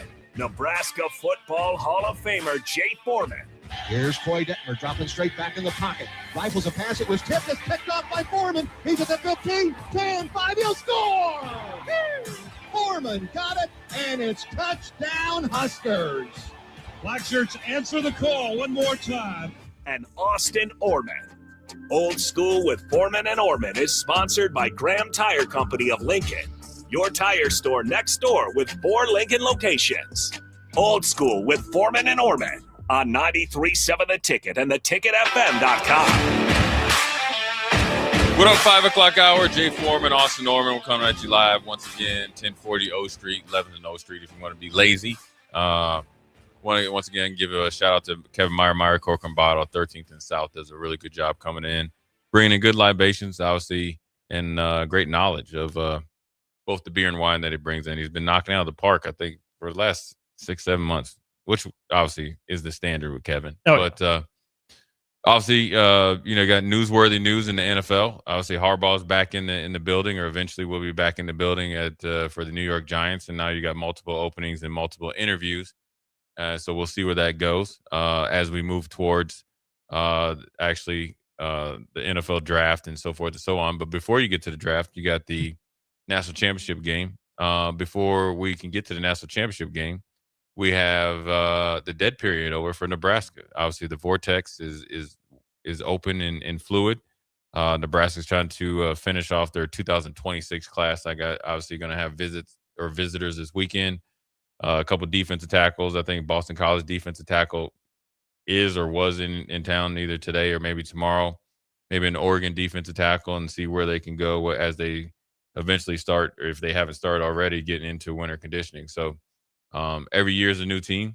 Every year with Nebraska is going to be this in the offseason. Obviously, this is a different offseason. When you're starting quarterback, the guy that was the face of your program is now at a rival school or another Big Ten school. But you have to pivot and move on. Obviously, you got some potential assistant coach news, or I guess it's going to be news whether he stays or goes. And so who knows when that's going to happen. We did have another assistant coach that we hired, a safeties coach from South Dakota that has experience with Coach Ulrich, the defensive coordinator. So that when you're looking at bringing in a new defensive coordinator, and is the word called autonomy? Yeah, and to create your staff. I mean, besides Addison Williams and Rob Dvorak, everybody else in the complementary roles or the headliner roles has been handpicked by the defensive coordinator. So you'd like to think that will help the defense start faster from a communication and teaching standpoint, but then obviously more importantly, production. And as you move on in year 4 of Matt Rule, whether you look at Kirk Cignetti, what he's done, but wherever Nebraska's at, 2 straight bowl games, obviously in year 2 and year 3, year 4 with the schedule being on paper very hard. Reality is you got to still win some games. So it's interesting to see what happens moving forward here in the rest of the portal class, which got to probably clear up by next week, right? I mean, I'm always a fan of missing a week of school. Right. Enroll 3 places and withdraw 2. Yeah, right. That sort of thing. Yeah. I mean, once we get past 2 weeks, we get the pass fail. We're good. I know Dennis LeBlanc and them got to the cutoff date that, they can get you up to speed. So I think within the next week or 2, you probably have a bow on your class. And, as the coach, when do you want your roster settled by? I want it right now. I mean, ideally, sure. I think every coach wants to go in the portal, identify the guys. They say yes, we're done. But it doesn't work like that. Obviously, these players are able to go and shop themselves. And so depending on when they start winter conditioning, within a week or two. And this is the way it goes. It's never going to go as planned. You try to get it as close as you want it to be planned. And depending on the player, depending on how long you'll wait. So obviously, you got a couple of defensive tackles. I know they had a incoming freshman or a guy that will be a freshman from Louisiana, like here like a week ago. That's actually a 2026 guy. So we'll see what happens, and then obviously, it goes without saying you were able to get to Iowa Western and get the defensive tackle to coming up from there that could, if he's the same height and weight that he's listed at, could provide instant impact because he has a motor, very, very productive, well coached, tough kid. So it'll be really, really interesting to see how he adjusts to Big Ten football. There will be adjustment for everybody. But more importantly, what Nebraska gets here in the next couple of days will really lead you on the path to tell you where potentially the defense could be moving forward. The other thing that interests me, Jay, is that we have till tomorrow to see what players put their name in the portal. Yeah. Tomorrow's the last day. Yeah. And Nebraska has added almost as much, if not as much, as it's, lost out of the transfer portal. And that's always intriguing to me because we thought we were hurtling toward the 105-player roster limit last year. And then, of course, they said, okay, well, you have some years to get grandfathered in. Jay, I could see them keep kicking that can down the road. And so I was a little surprised to see Nebraska be as active in the portal as it was. I get they're filling what they think are needs. But if Nebraska had thought the 105 was coming, I would have thought they would have taken maybe a smaller class, unless they're just going to push off the hard decision till the end, cut the 20 guys or more, when it comes down to it, once you get the official ruling that, it's got to be 105 for 2027 or for 2028 by the time you get to fall camp. Yeah. But it wouldn't shock me if this is one of the things that is getting challenged or could get challenged in court. And I doubt Nebraska's alone in carrying as many players as they can until they're told they can't. Yeah, I mean, I think that was a little bit of I hate it for the players last year because everybody thought it was coming right away, the 105. And there's guys that jumped in the portal and probably made the wrong decision based on that. And you saw it worked out for some, didn't work out for all of them. It's not really their fault. It's not really their fault. You got to do what you need to do. And one of them is that we were able to get back is Daniel Kalen, because he probably jumped in a little bit earlier with the assumption of we're going to 105 and he was trying to find a spot. Now you're able to operate maybe at that 120, 125, roster limit sweet spot and see where you can go from there. And, I think the more the merrier for Nebraska when you're trying to build guys and you're trying to build some depth and you're trying to develop. You just never know what you'll get. And so when you're adding guys, you're giving guys a chance to play. And so a lot of it's 1-year deals, especially at this point. But if you create the environment of true competition, clear competition, you definitely could potentially get a diamond in the rough. On a side note, Mekhi Bear has found a home. Oh, yeah? Yeah. He went from Nebraska after the Iowa game a couple years ago to Missouri for a quick stop when there was 2 portal times. Obviously, a reference yesterday with a unknown texter. To North Carolina, played and started a few games, had decent production, maybe not as, obviously what he liked. Jumped back in the portal. Now he's down there at Florida State with Tony White. Oh, just committed today, just now. So wish him all the best. It is his senior year. Familiar territory. Tony White knows him. In his system, he flourished.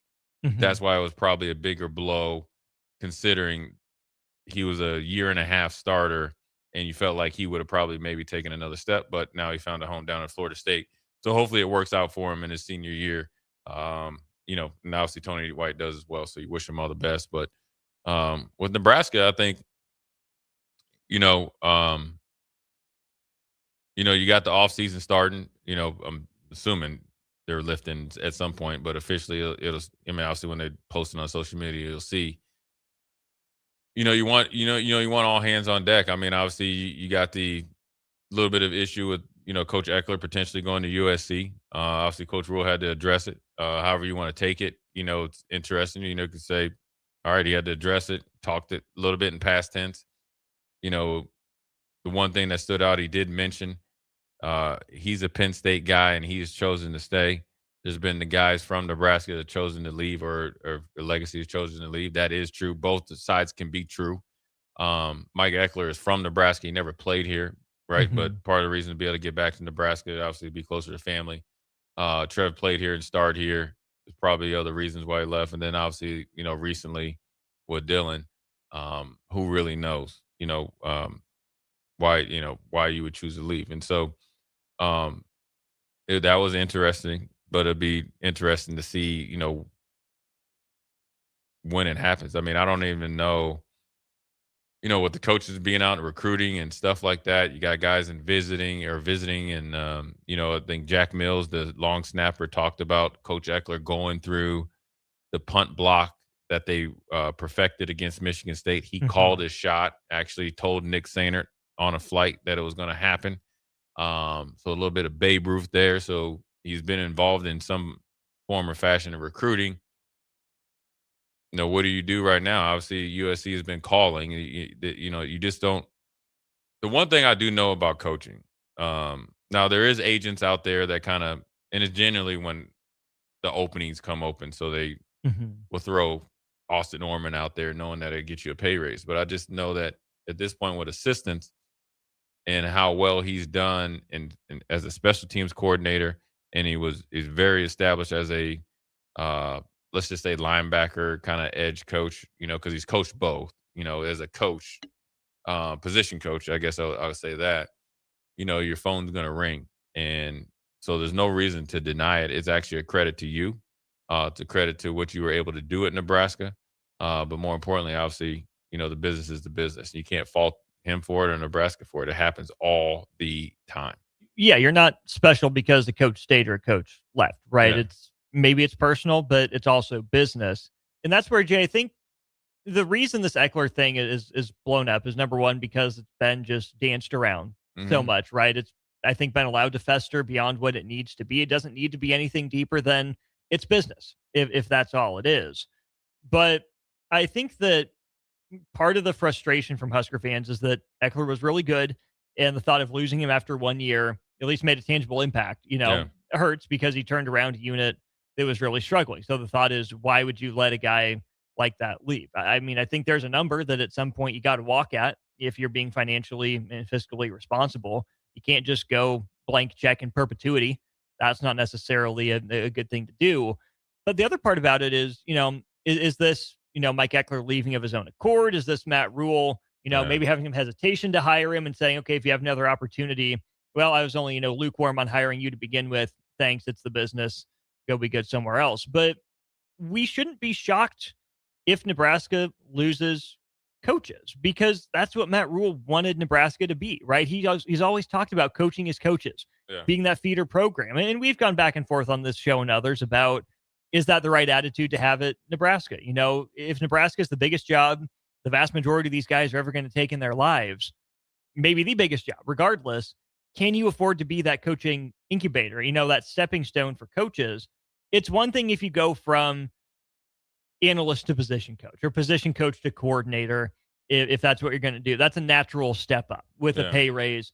That makes sense. But if you're making lateral moves, special teams coordinator for special teams coordinator, that's when it starts to feel weird. But even these top programs deal with the churn. Nebraska volleyball, high-level program, lost assistants like pretty much every year, it felt like, there for a stretch. We know about the Nick Saban, rehab school for offensive coordinators, the number of guys that he cycled through there. What I still go back to is something I said with you and with Nick and Jake after the bowl game. With the change that just naturally occurs in college football, who's Matt Rule's right-hand man? Who's his co-pilot? Who's alongside him steering the ship? Because, Nick Saban wasn't losing strength coaches, right? Kirby Smart wasn't losing strength coaches or advisors. You can lose position coaches that maybe have been with you for a while and you don't love it as much as they are the fabric and the glue. Is it the guy? Is it the right-hand man? In most of those cases, probably not. Those OCs, Nick Saban probably knew, weren't going to be there that long. They were there to go get other jobs. And so none of them were ever like the true number two in that Alabama organization. Yeah. It's hard to move on, when the true number two leaves in an organization like that. If Nebraska is developing position coaches to go be coordinators, that seems to be what Matt Rule wants to do. But I don't think at Nebraska he's truly identified who that number two is with him through thick and thin, that, tells him yes and gives him confidence, but also tells him no and makes him reevaluate. Yeah, that's only a question that, obviously he can answer. So that's, and So it's hard to really, comment on. I think, the difference between where we're at right now in Nebraska and you referenced Nick Saban and even obviously the volleyball program is when you're winning at the rate and winning national championships and obviously being nationally relevant like like the volleyball team is. That's just natural progression because, how many head coaches, I mean, all 4 of them in the college football semifinals were off the, Nick Saban coaching tree. So, and obviously the biggest, head coaching signing in the offseason, which is Lane to LSU, is off of his coaching tree. So that comes from winning and winning at a major level, right? Now, what you're referencing is, coaches going to other schools and all that. And sometimes it could be potentially on paper a lateral move, but the upside could be, it could happen faster, right? So if you look at Tony White, I don't know the dynamics behind it, but I'm looking at it, okay, why would you do something like that? So you take the Florida State job. They were a dumpster fire defensively, kind of like where Nebraska was the year before, not, for the most part. And he turned them around. But then if you turn Florida State around, and then obviously the thought was potentially, maybe you don't get into college football playoffs, but you get up there towards 8, 9, maybe 10 wins. Well, then that puts you in the driver's seat to be a head coach probably in this cycle. It didn't happen. That's where you can see something like that. With Eckler, if he wants to coach a position, I understand that. You got to kind of go where you want. I mean, I think, over his career, he's kind of only been at a place a year or two and kind of moved on. So I wouldn't be shocked by it. And, I mean, it would suck because he did some really good things on special teams wise, but Coach Rule has said that they would promote from within. He feels confident that the guys that worked with Coach Eckler can, replicate his system or teach his system.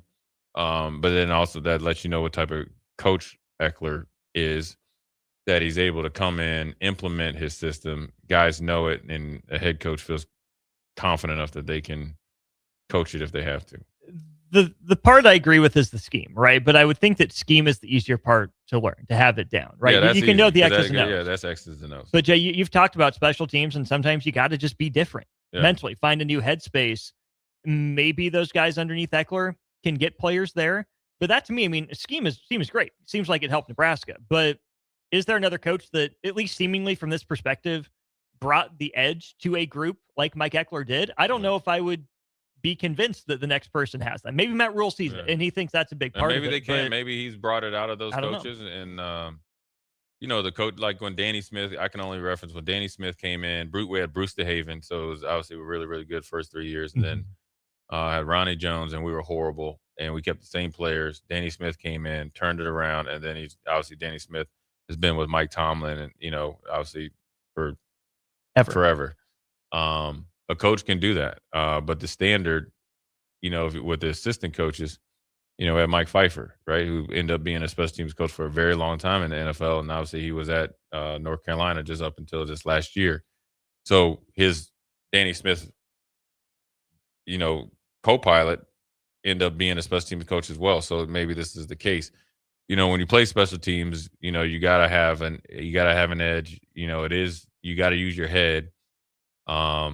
I don't think, I think what Eckler kind of brought, I don't think it was a big scheme change. Now, I mean, obviously, I think being, having a punter that can punt with both feet, and you're able to do some stuff with the motions and stuff like that.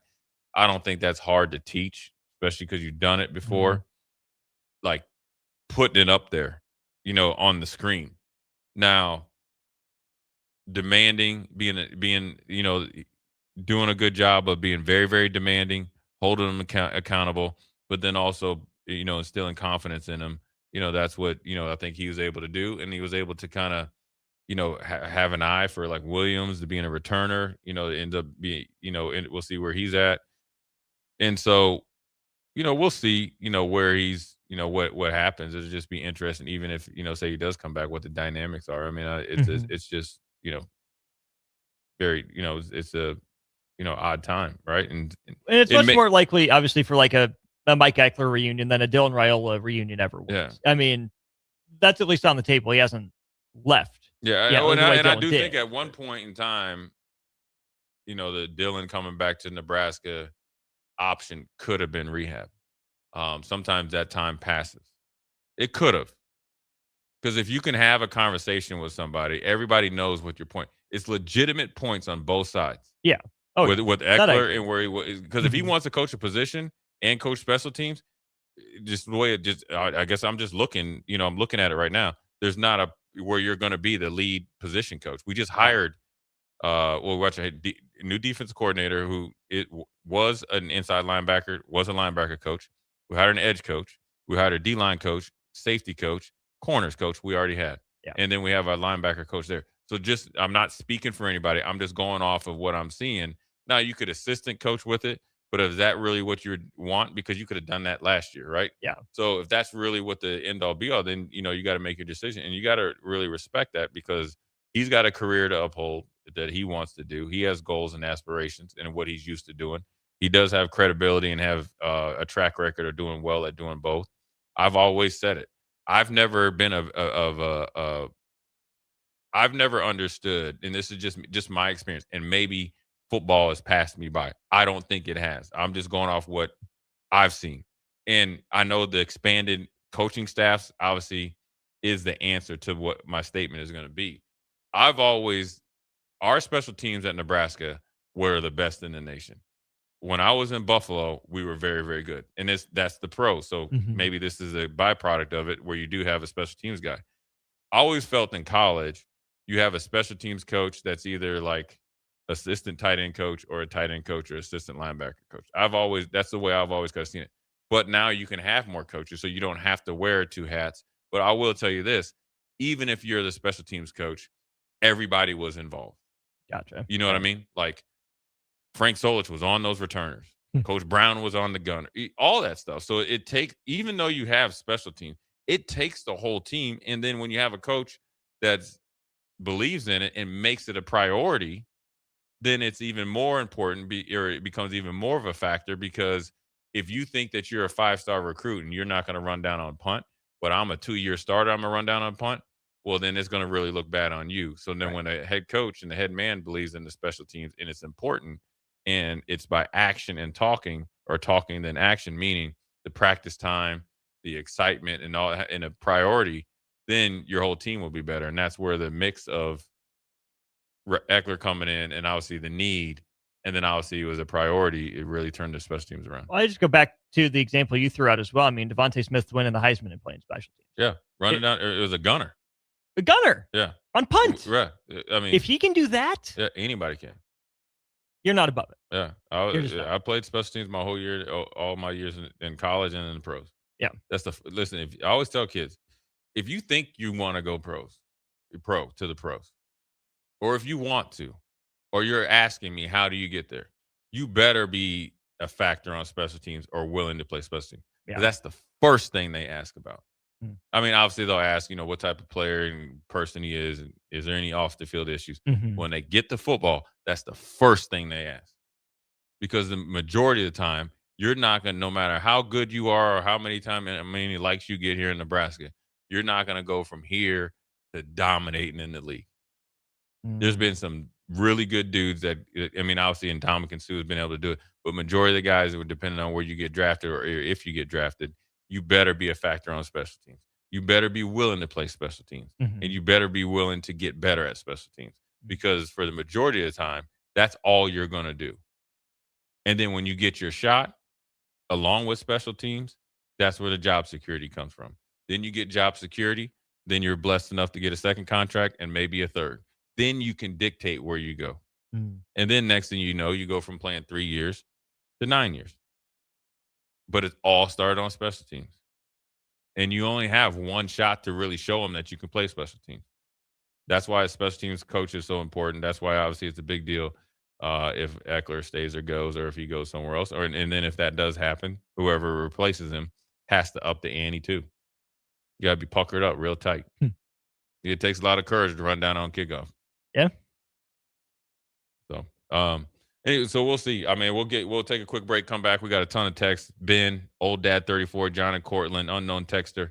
We'll read your text and give you our thoughts on that, and then look at the transfer portal and what our wishes are coming out of the portal period. Also put a little nugget out there. How do you guys feel about the running back room?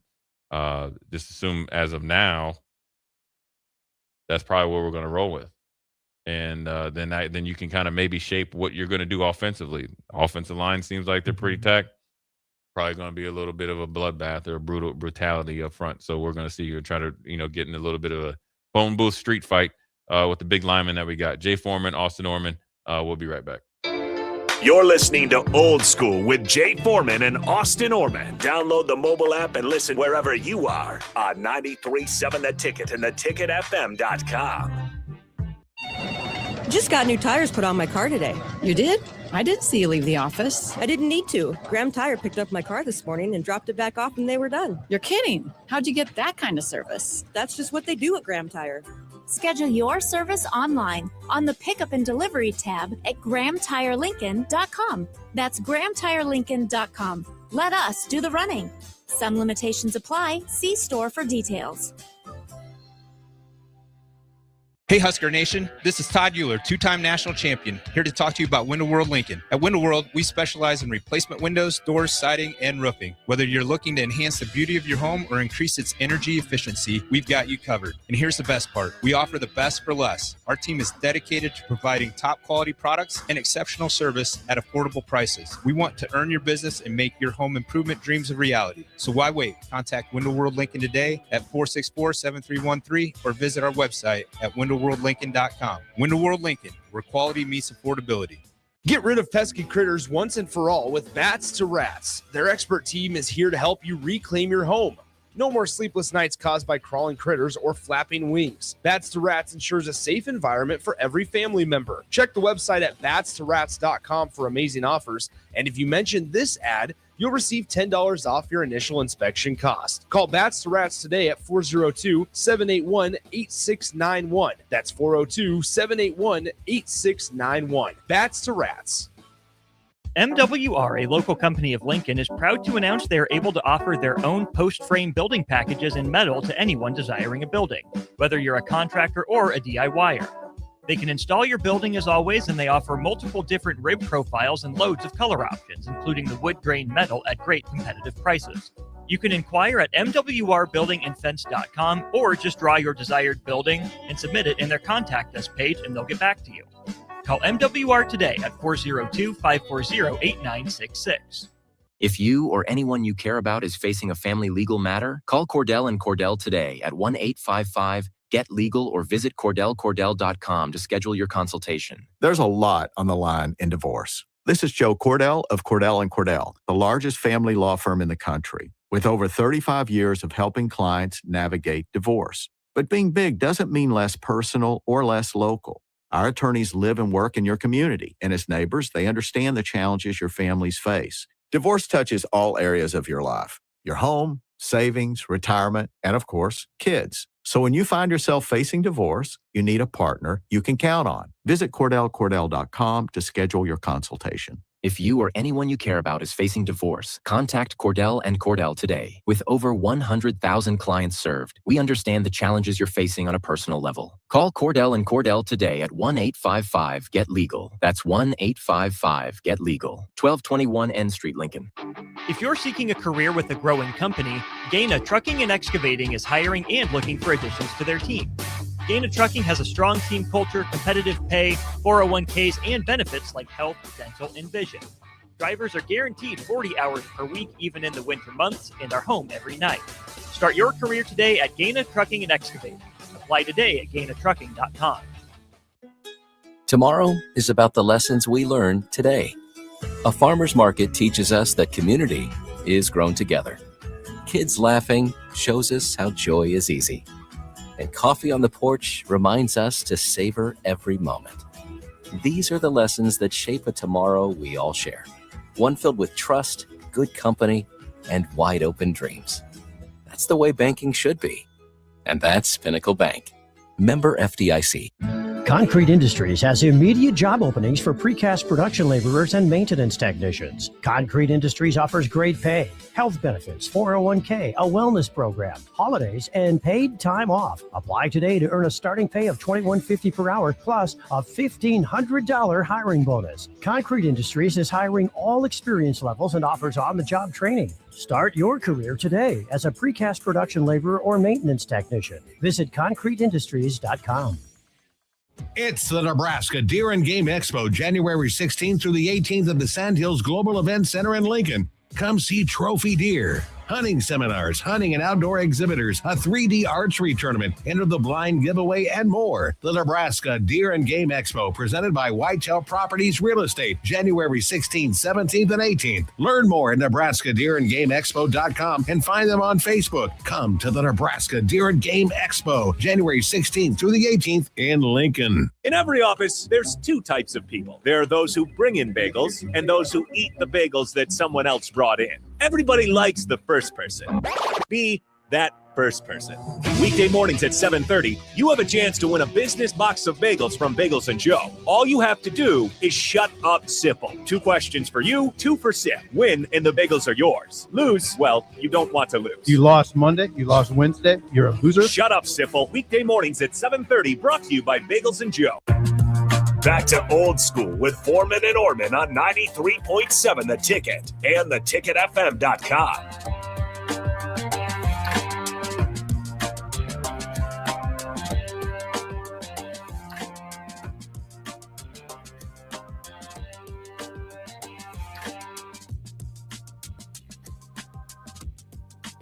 Well, we're back. Jay Foreman, Austin Orman, old school.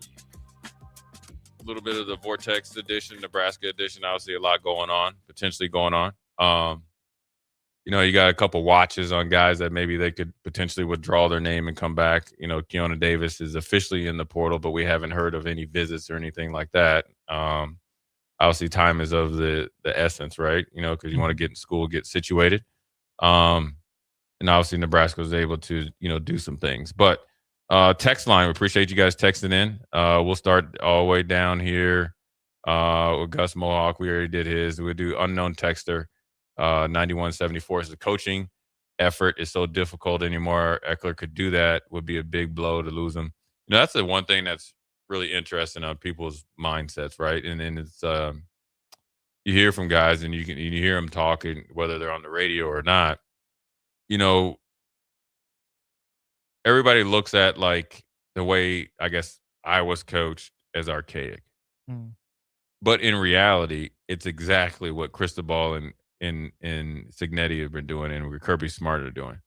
Now, I think it makes it easier when you win and been winning, because then you already have the instant belief and obviously respect.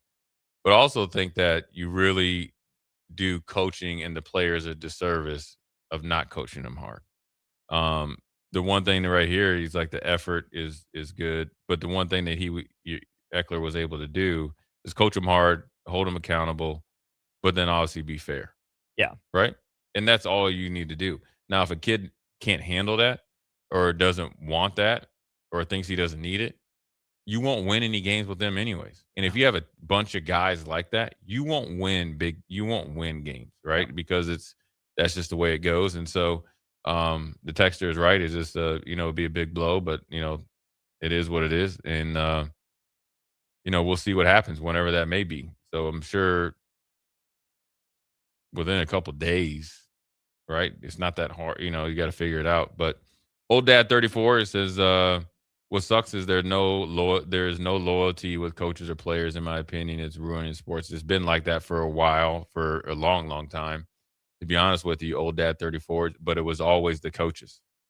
I remember when they had when they first started the or only had the signing period in like February for football, and where they would recruit kids obviously really, really hard after the last game through the bowl season.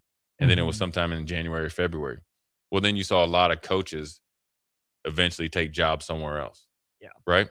Or they would recruit a kid and leave. We saw the Brian Kelly leaving, he left a recruiting visit. Obviously when, business calls. Now you have players that are highly compensated, or in some cases, very, very well compensated, that get everything they want and choose to leave anyways. Yeah.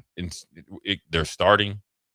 They got all the social media attention. They're getting paid.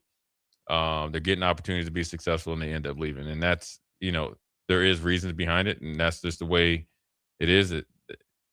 It's ruining the essence of football, college football. but it's not new. It's only new because the players are doing it more than the coaches. Yeah, it's in the limelight now. It just Yeah. always makes me think when I hear loyalty in college sports about that Dwight Schrute quote. Would I ever leave this company? Look, I'm all about loyalty. In fact, I feel like part of what I'm being paid for here is my loyalty. But if there were somewhere else that valued loyalty more highly, I'm going wherever they value loyalty the most. Yeah, and the loyalty is all it in the is. check. Yeah. Yeah, is in the check. And Loyalty equals royalty. Yeah, that's what you learn when you play pros. That loyalty or how they really feel about you is that Chizak, and that's what these guys are getting. And the biggest thing I think where people really lose sight is they're getting paid, but you forget once you get paid, you have to produce. And once you get paid, you will have higher standards. Once you get paid, you need to be held accountable. Once you get paid, no matter what your age is, there is no more excuses about your age. That's this side here is what they're missing. Yeah. That's why there's so much in the portal, and that's why 70 to 80% of those guys are getting pushed in there, because you know what they are? They're the sweatsuits, the steaks, and the other S with it. That's what they like when they come to college. And I don't want to say it on air. Appreciate that. Dumb buns a ways away. 3709 says we've done worse. You're right. Yeah. Complaining about there being no loyalty is getting old. College football has now become semi-professional, and people go where the money is, and they will compete to win. I get that, but this is again where college sports has completely dropped the ball, because Jay, there are purposes to 1-year contracts in the pros. You know, you understand it's a business also to get you to the best situation, right? Hey, I'm at the end of my career. Can I go play with a winner? Hey, I had a down year last year. I got to take a pillow contract to recoup some value, and I hit the market again. In college sports, it's a 1-year deal because I might just want to leave just for fun. Because someone else can offer me more money. And they don't want to commit to you with that type of pay grade. So it's you're a bunch of hired mercenaries, and they do lock in some guys from longer periods of time, but it's so like that stopped him from leaving either. They haven't stopped him either, right? You got to get somebody like my man Demond Williams.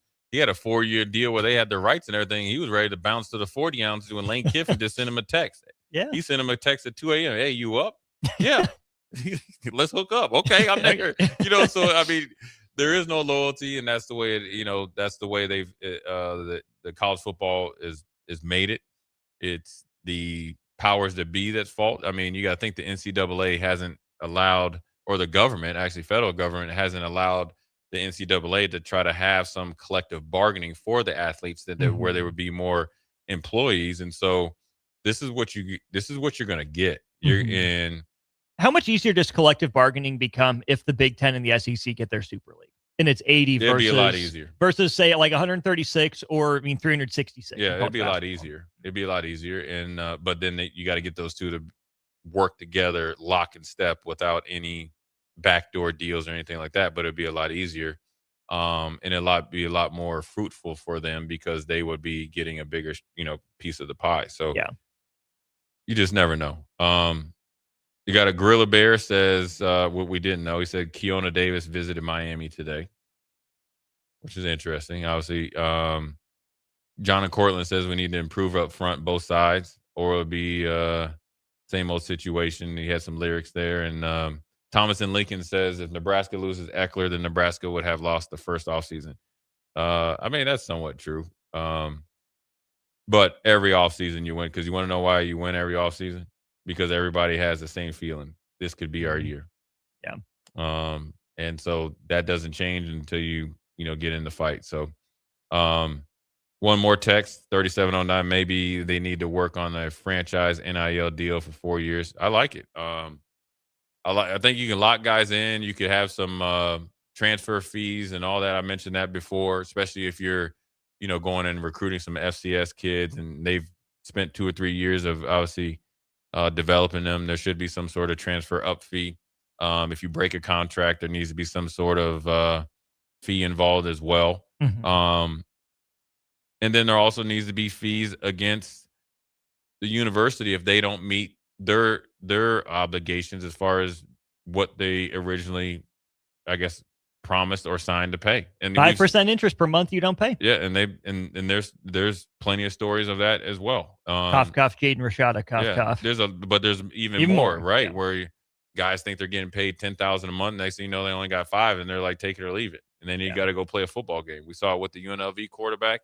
It happens all the time down in the SEC, where they can magically fine you for weight clauses or you don't go to class and all that stuff.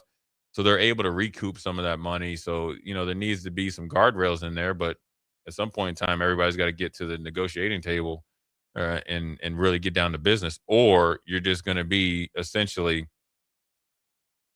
at places for, 9 months when you think about it, because, okay, so you're in the middle of January, you're playing until middle to late November. You'll see some guys that be like, all right, I'm done. I'm going to find my new spot. I'm going to go on vacation. Thanks for the 9-10 months of payments, and I'm out. So even some schools, I mean, I know my cousin went to UCLA. They're still doing quarter system. I mean, that could be March to November. Yeah.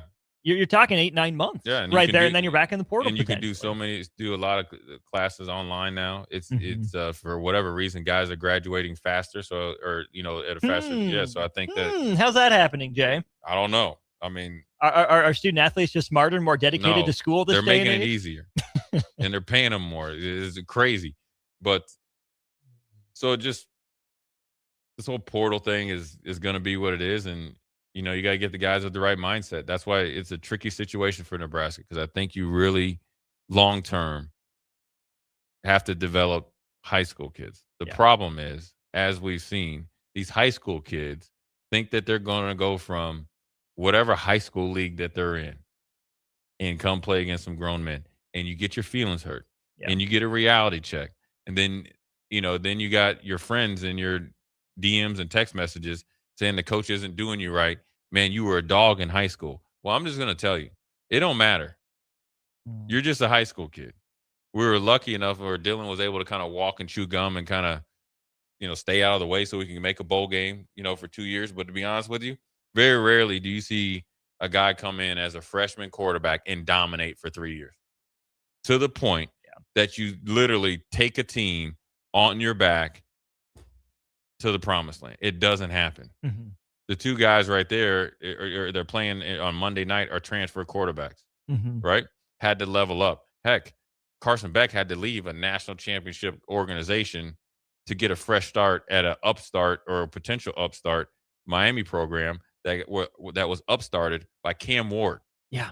That was forced to essentially leave Washington State because of what happened with the Pac-12. A guy that started his career at Incarnate Word. Incarnate Word, right? Yeah, and was actually a basketball player. Yeah. So cold-blooded point guard. Yeah. So and you could look at Georgia's quarterback. Arch Manning is obviously homegrown, but Quinn Ewers came from Ohio State. I even think the point that would prove yours even more, Jay, is pointing out who the exceptions are. Right. I mean, Trevor Lawrence didn't start as a freshman. No, he did not. He had to beat out Kelly Bryant eventually. Right. It's like pulling teeth to get him on the field, and that's like a perfect 1,000 rated guy. Andrew Luck, was supposed to be the generational quarterback, played in an offense perfectly tailored to not ask him to do everything, but you could see his command and control on display. There haven't been those 3-year, no doubt, surefire step in and just ball for 3-year guys. It's too hard. It's a byproduct of the lack of fundamentals and coaching at the youth level to the middle school to the high school. And I'm not dogging anybody. I'm just telling you the factual. And then the emergence of 7-on-7. So you're not really playing football. You're really just you're just playing backyard football. And there is a purpose for 7-on-7 because it does give you reps. But when you're playing in the game and you got a 300-pounder ready to come hit you in your face, that's different than just getting the ball and you're waiting for a horn to blow in 3.5 seconds. Yeah. And you're playing in, good conditions. You're playing in Memorial Stadium when they have their big so the lack of quarterback training, lack of offensive line training, all that leads to where you're at right now. And my point is, it's great when you have great recruiting classes, but you don't know what you have in a recruiting class until you see them 2 or 3 years down the road and you're able to develop them and you're seeing who can actually compete. Yeah. The competition or the competitive nature in athletes right now is at an all-time low. And this isn't take the portal out of it. They haven't had to compete. And they haven't, and the youth coaches haven't put them in a position to compete. You see it all the time in basketball where they kind of just, you get these little you get cut from a team, you make your own team, you're the best player. Or you get these like programs where they have the teams already set. Oh yeah. And so when they have to compete, they falter. What am I supposed to? How do I react? How dare you coach me? I've always had all the, I've had the bags and all that stuff. Well, now you're getting punched in the face, and now you don't know how to react. And so it's like I always say, it's like a problem where you take, your right and left hand, you punch yourself in the face, and you wonder who hit you first. Well, you got hit twice. Well, I got a black eye. Yeah, you got two black eyes. So we'll see what happens. It'll be interesting to see. Everybody, knows everything but don't know anything. When it's announced or if it's announced, we'll see where it goes. But we're going to take a quick break, come back, put a bow on it. Jay Foreman, Austin Orman, we'll be right back. Watch Old School live on Facebook, YouTube, or Twitch. Old School with Foreman and Orman on 93.7 The Ticket and theticketfm.com. Change begins with you. Join a weight loss medication study at Solarion and earn cash in the process. If you are 19 to 65 years old with excess weight to lose, you may qualify. Participants could earn up to $22,750 for their time. Study includes 1 2-night stay, 1 3-night stay, and 38 returns. Learn more at helpresearch.com/flamingo or call 866-213-2965. Weight loss not guaranteed. Tomorrow is about the lessons we learned today. A farmer's market teaches us that community is grown together. Kids laughing shows us how joy is easy. And coffee on the porch reminds us to savor every moment.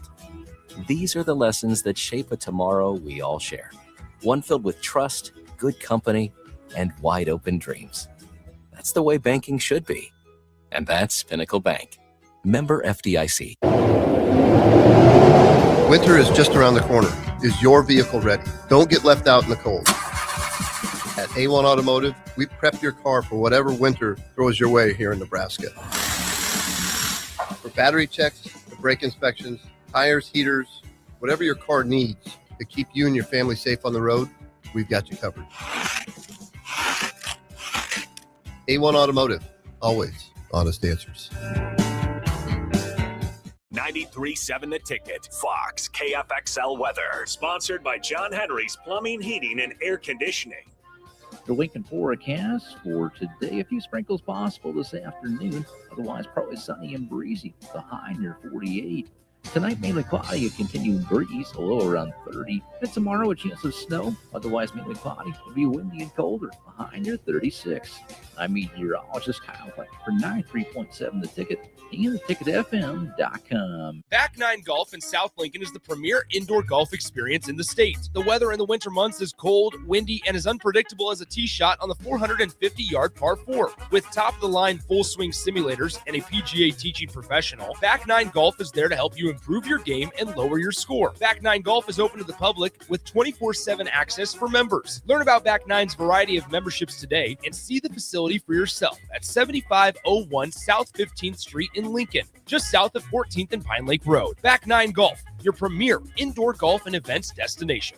All right, fellas, it's January. You're setting goals, you're hitting the gym, but have you checked what's going on inside the engine? At Advanced Medical Imaging, the Wellness Within program makes it easy. They have different levels of preventive scans so you can choose exactly what fits your health goals. From quick baseline checks to full body insights. It's simple, it's smart, and it's all about keeping you in top form before problems ever sneak up. And the best part, you don't need a doctor's order. Just call AMI to schedule and make this the year you put your health on the schedule.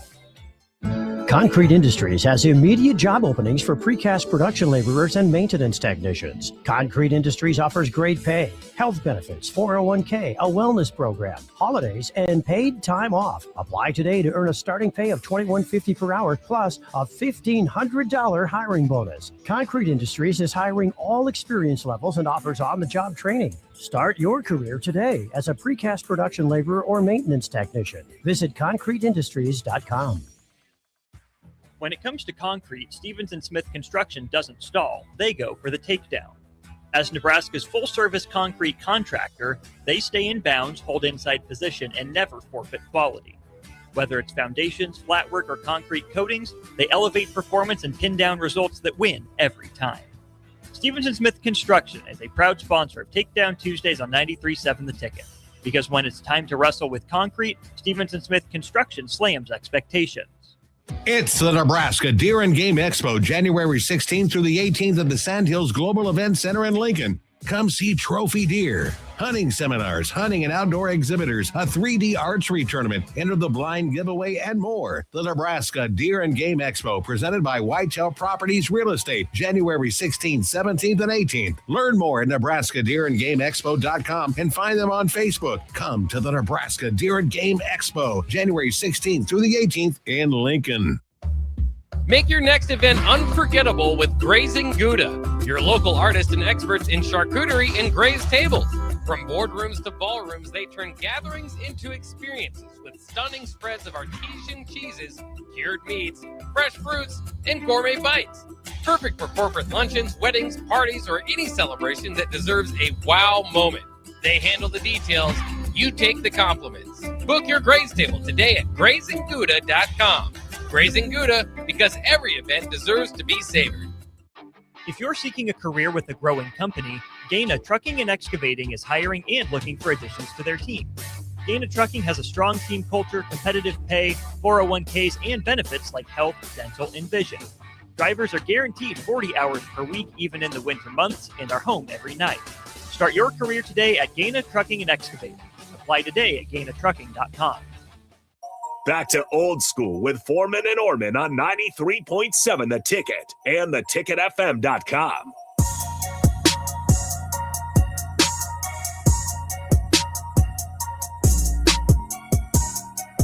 Well, we're back. Jay Foreman, Austin Orman. Quick segment. Put a bow on this Thursday. Weeks go by fast, man. You know, the portal opened real quick. Now it's about to be closed by this time tomorrow. Well, actually, by midnight tomorrow, right? I think so, yeah. Quick 2 weeks. Who can jump in it? I don't know why you would jump I'm not in. leaving. I'm not leaving. Yeah, we'll see. No, I know you're not leaving, but it'll be interesting to see who jumps back in there or not.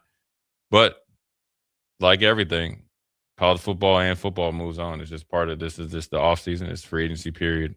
So, look, you only need to worry about what happens or what can happen next year. They got a long way to go before you get out there on the field, you know, in late August or, you know, early September. So anything that's either done or said right now is just part of the process. And so that's the best way to look at it. Things change, people change, feelings change. But one thing that can't change is that football is going to be played. Yeah. And fortunately for us, we're obviously going to be done for today, but tomorrow we'll be able to dive more into the championship game. I think it's an interesting matchup. The pressure is on both teams for different reasons, and it's a unique opportunity for both coaches and programs. And hopefully it's a bloodbath. I mean, these are two physical teams. Yeah, I don't want it to be like we saw, you know, Indiana. I want it to be a really good game like Ole Miss. I want it to be a physical game. Both these teams are hard-nosed. I don't want it to get out of hand. I want it to be a real tight game. What's the ideal final score in a football game for you? Obviously winning, but right. About 27-23. I'm in like the 31-27, where both teams can put Yeah. up some points, but there's enough like key defensive plays. I like it to where you walk away and thought you had a chance, but we still beat you. Yeah. With your best shot. Yeah. So if you're not just going to stomp them into the ground. Yeah, well, it depends. If you playing like Iowa or something, I want to win 34-0 or something. Yeah. So, anyways, hopefully it's a good game. But we had a good time. Appreciate your support, texting. Appreciate Graham Tire as well. For me, Jay Foreman, Austin Orman. We'll holler at you tomorrow.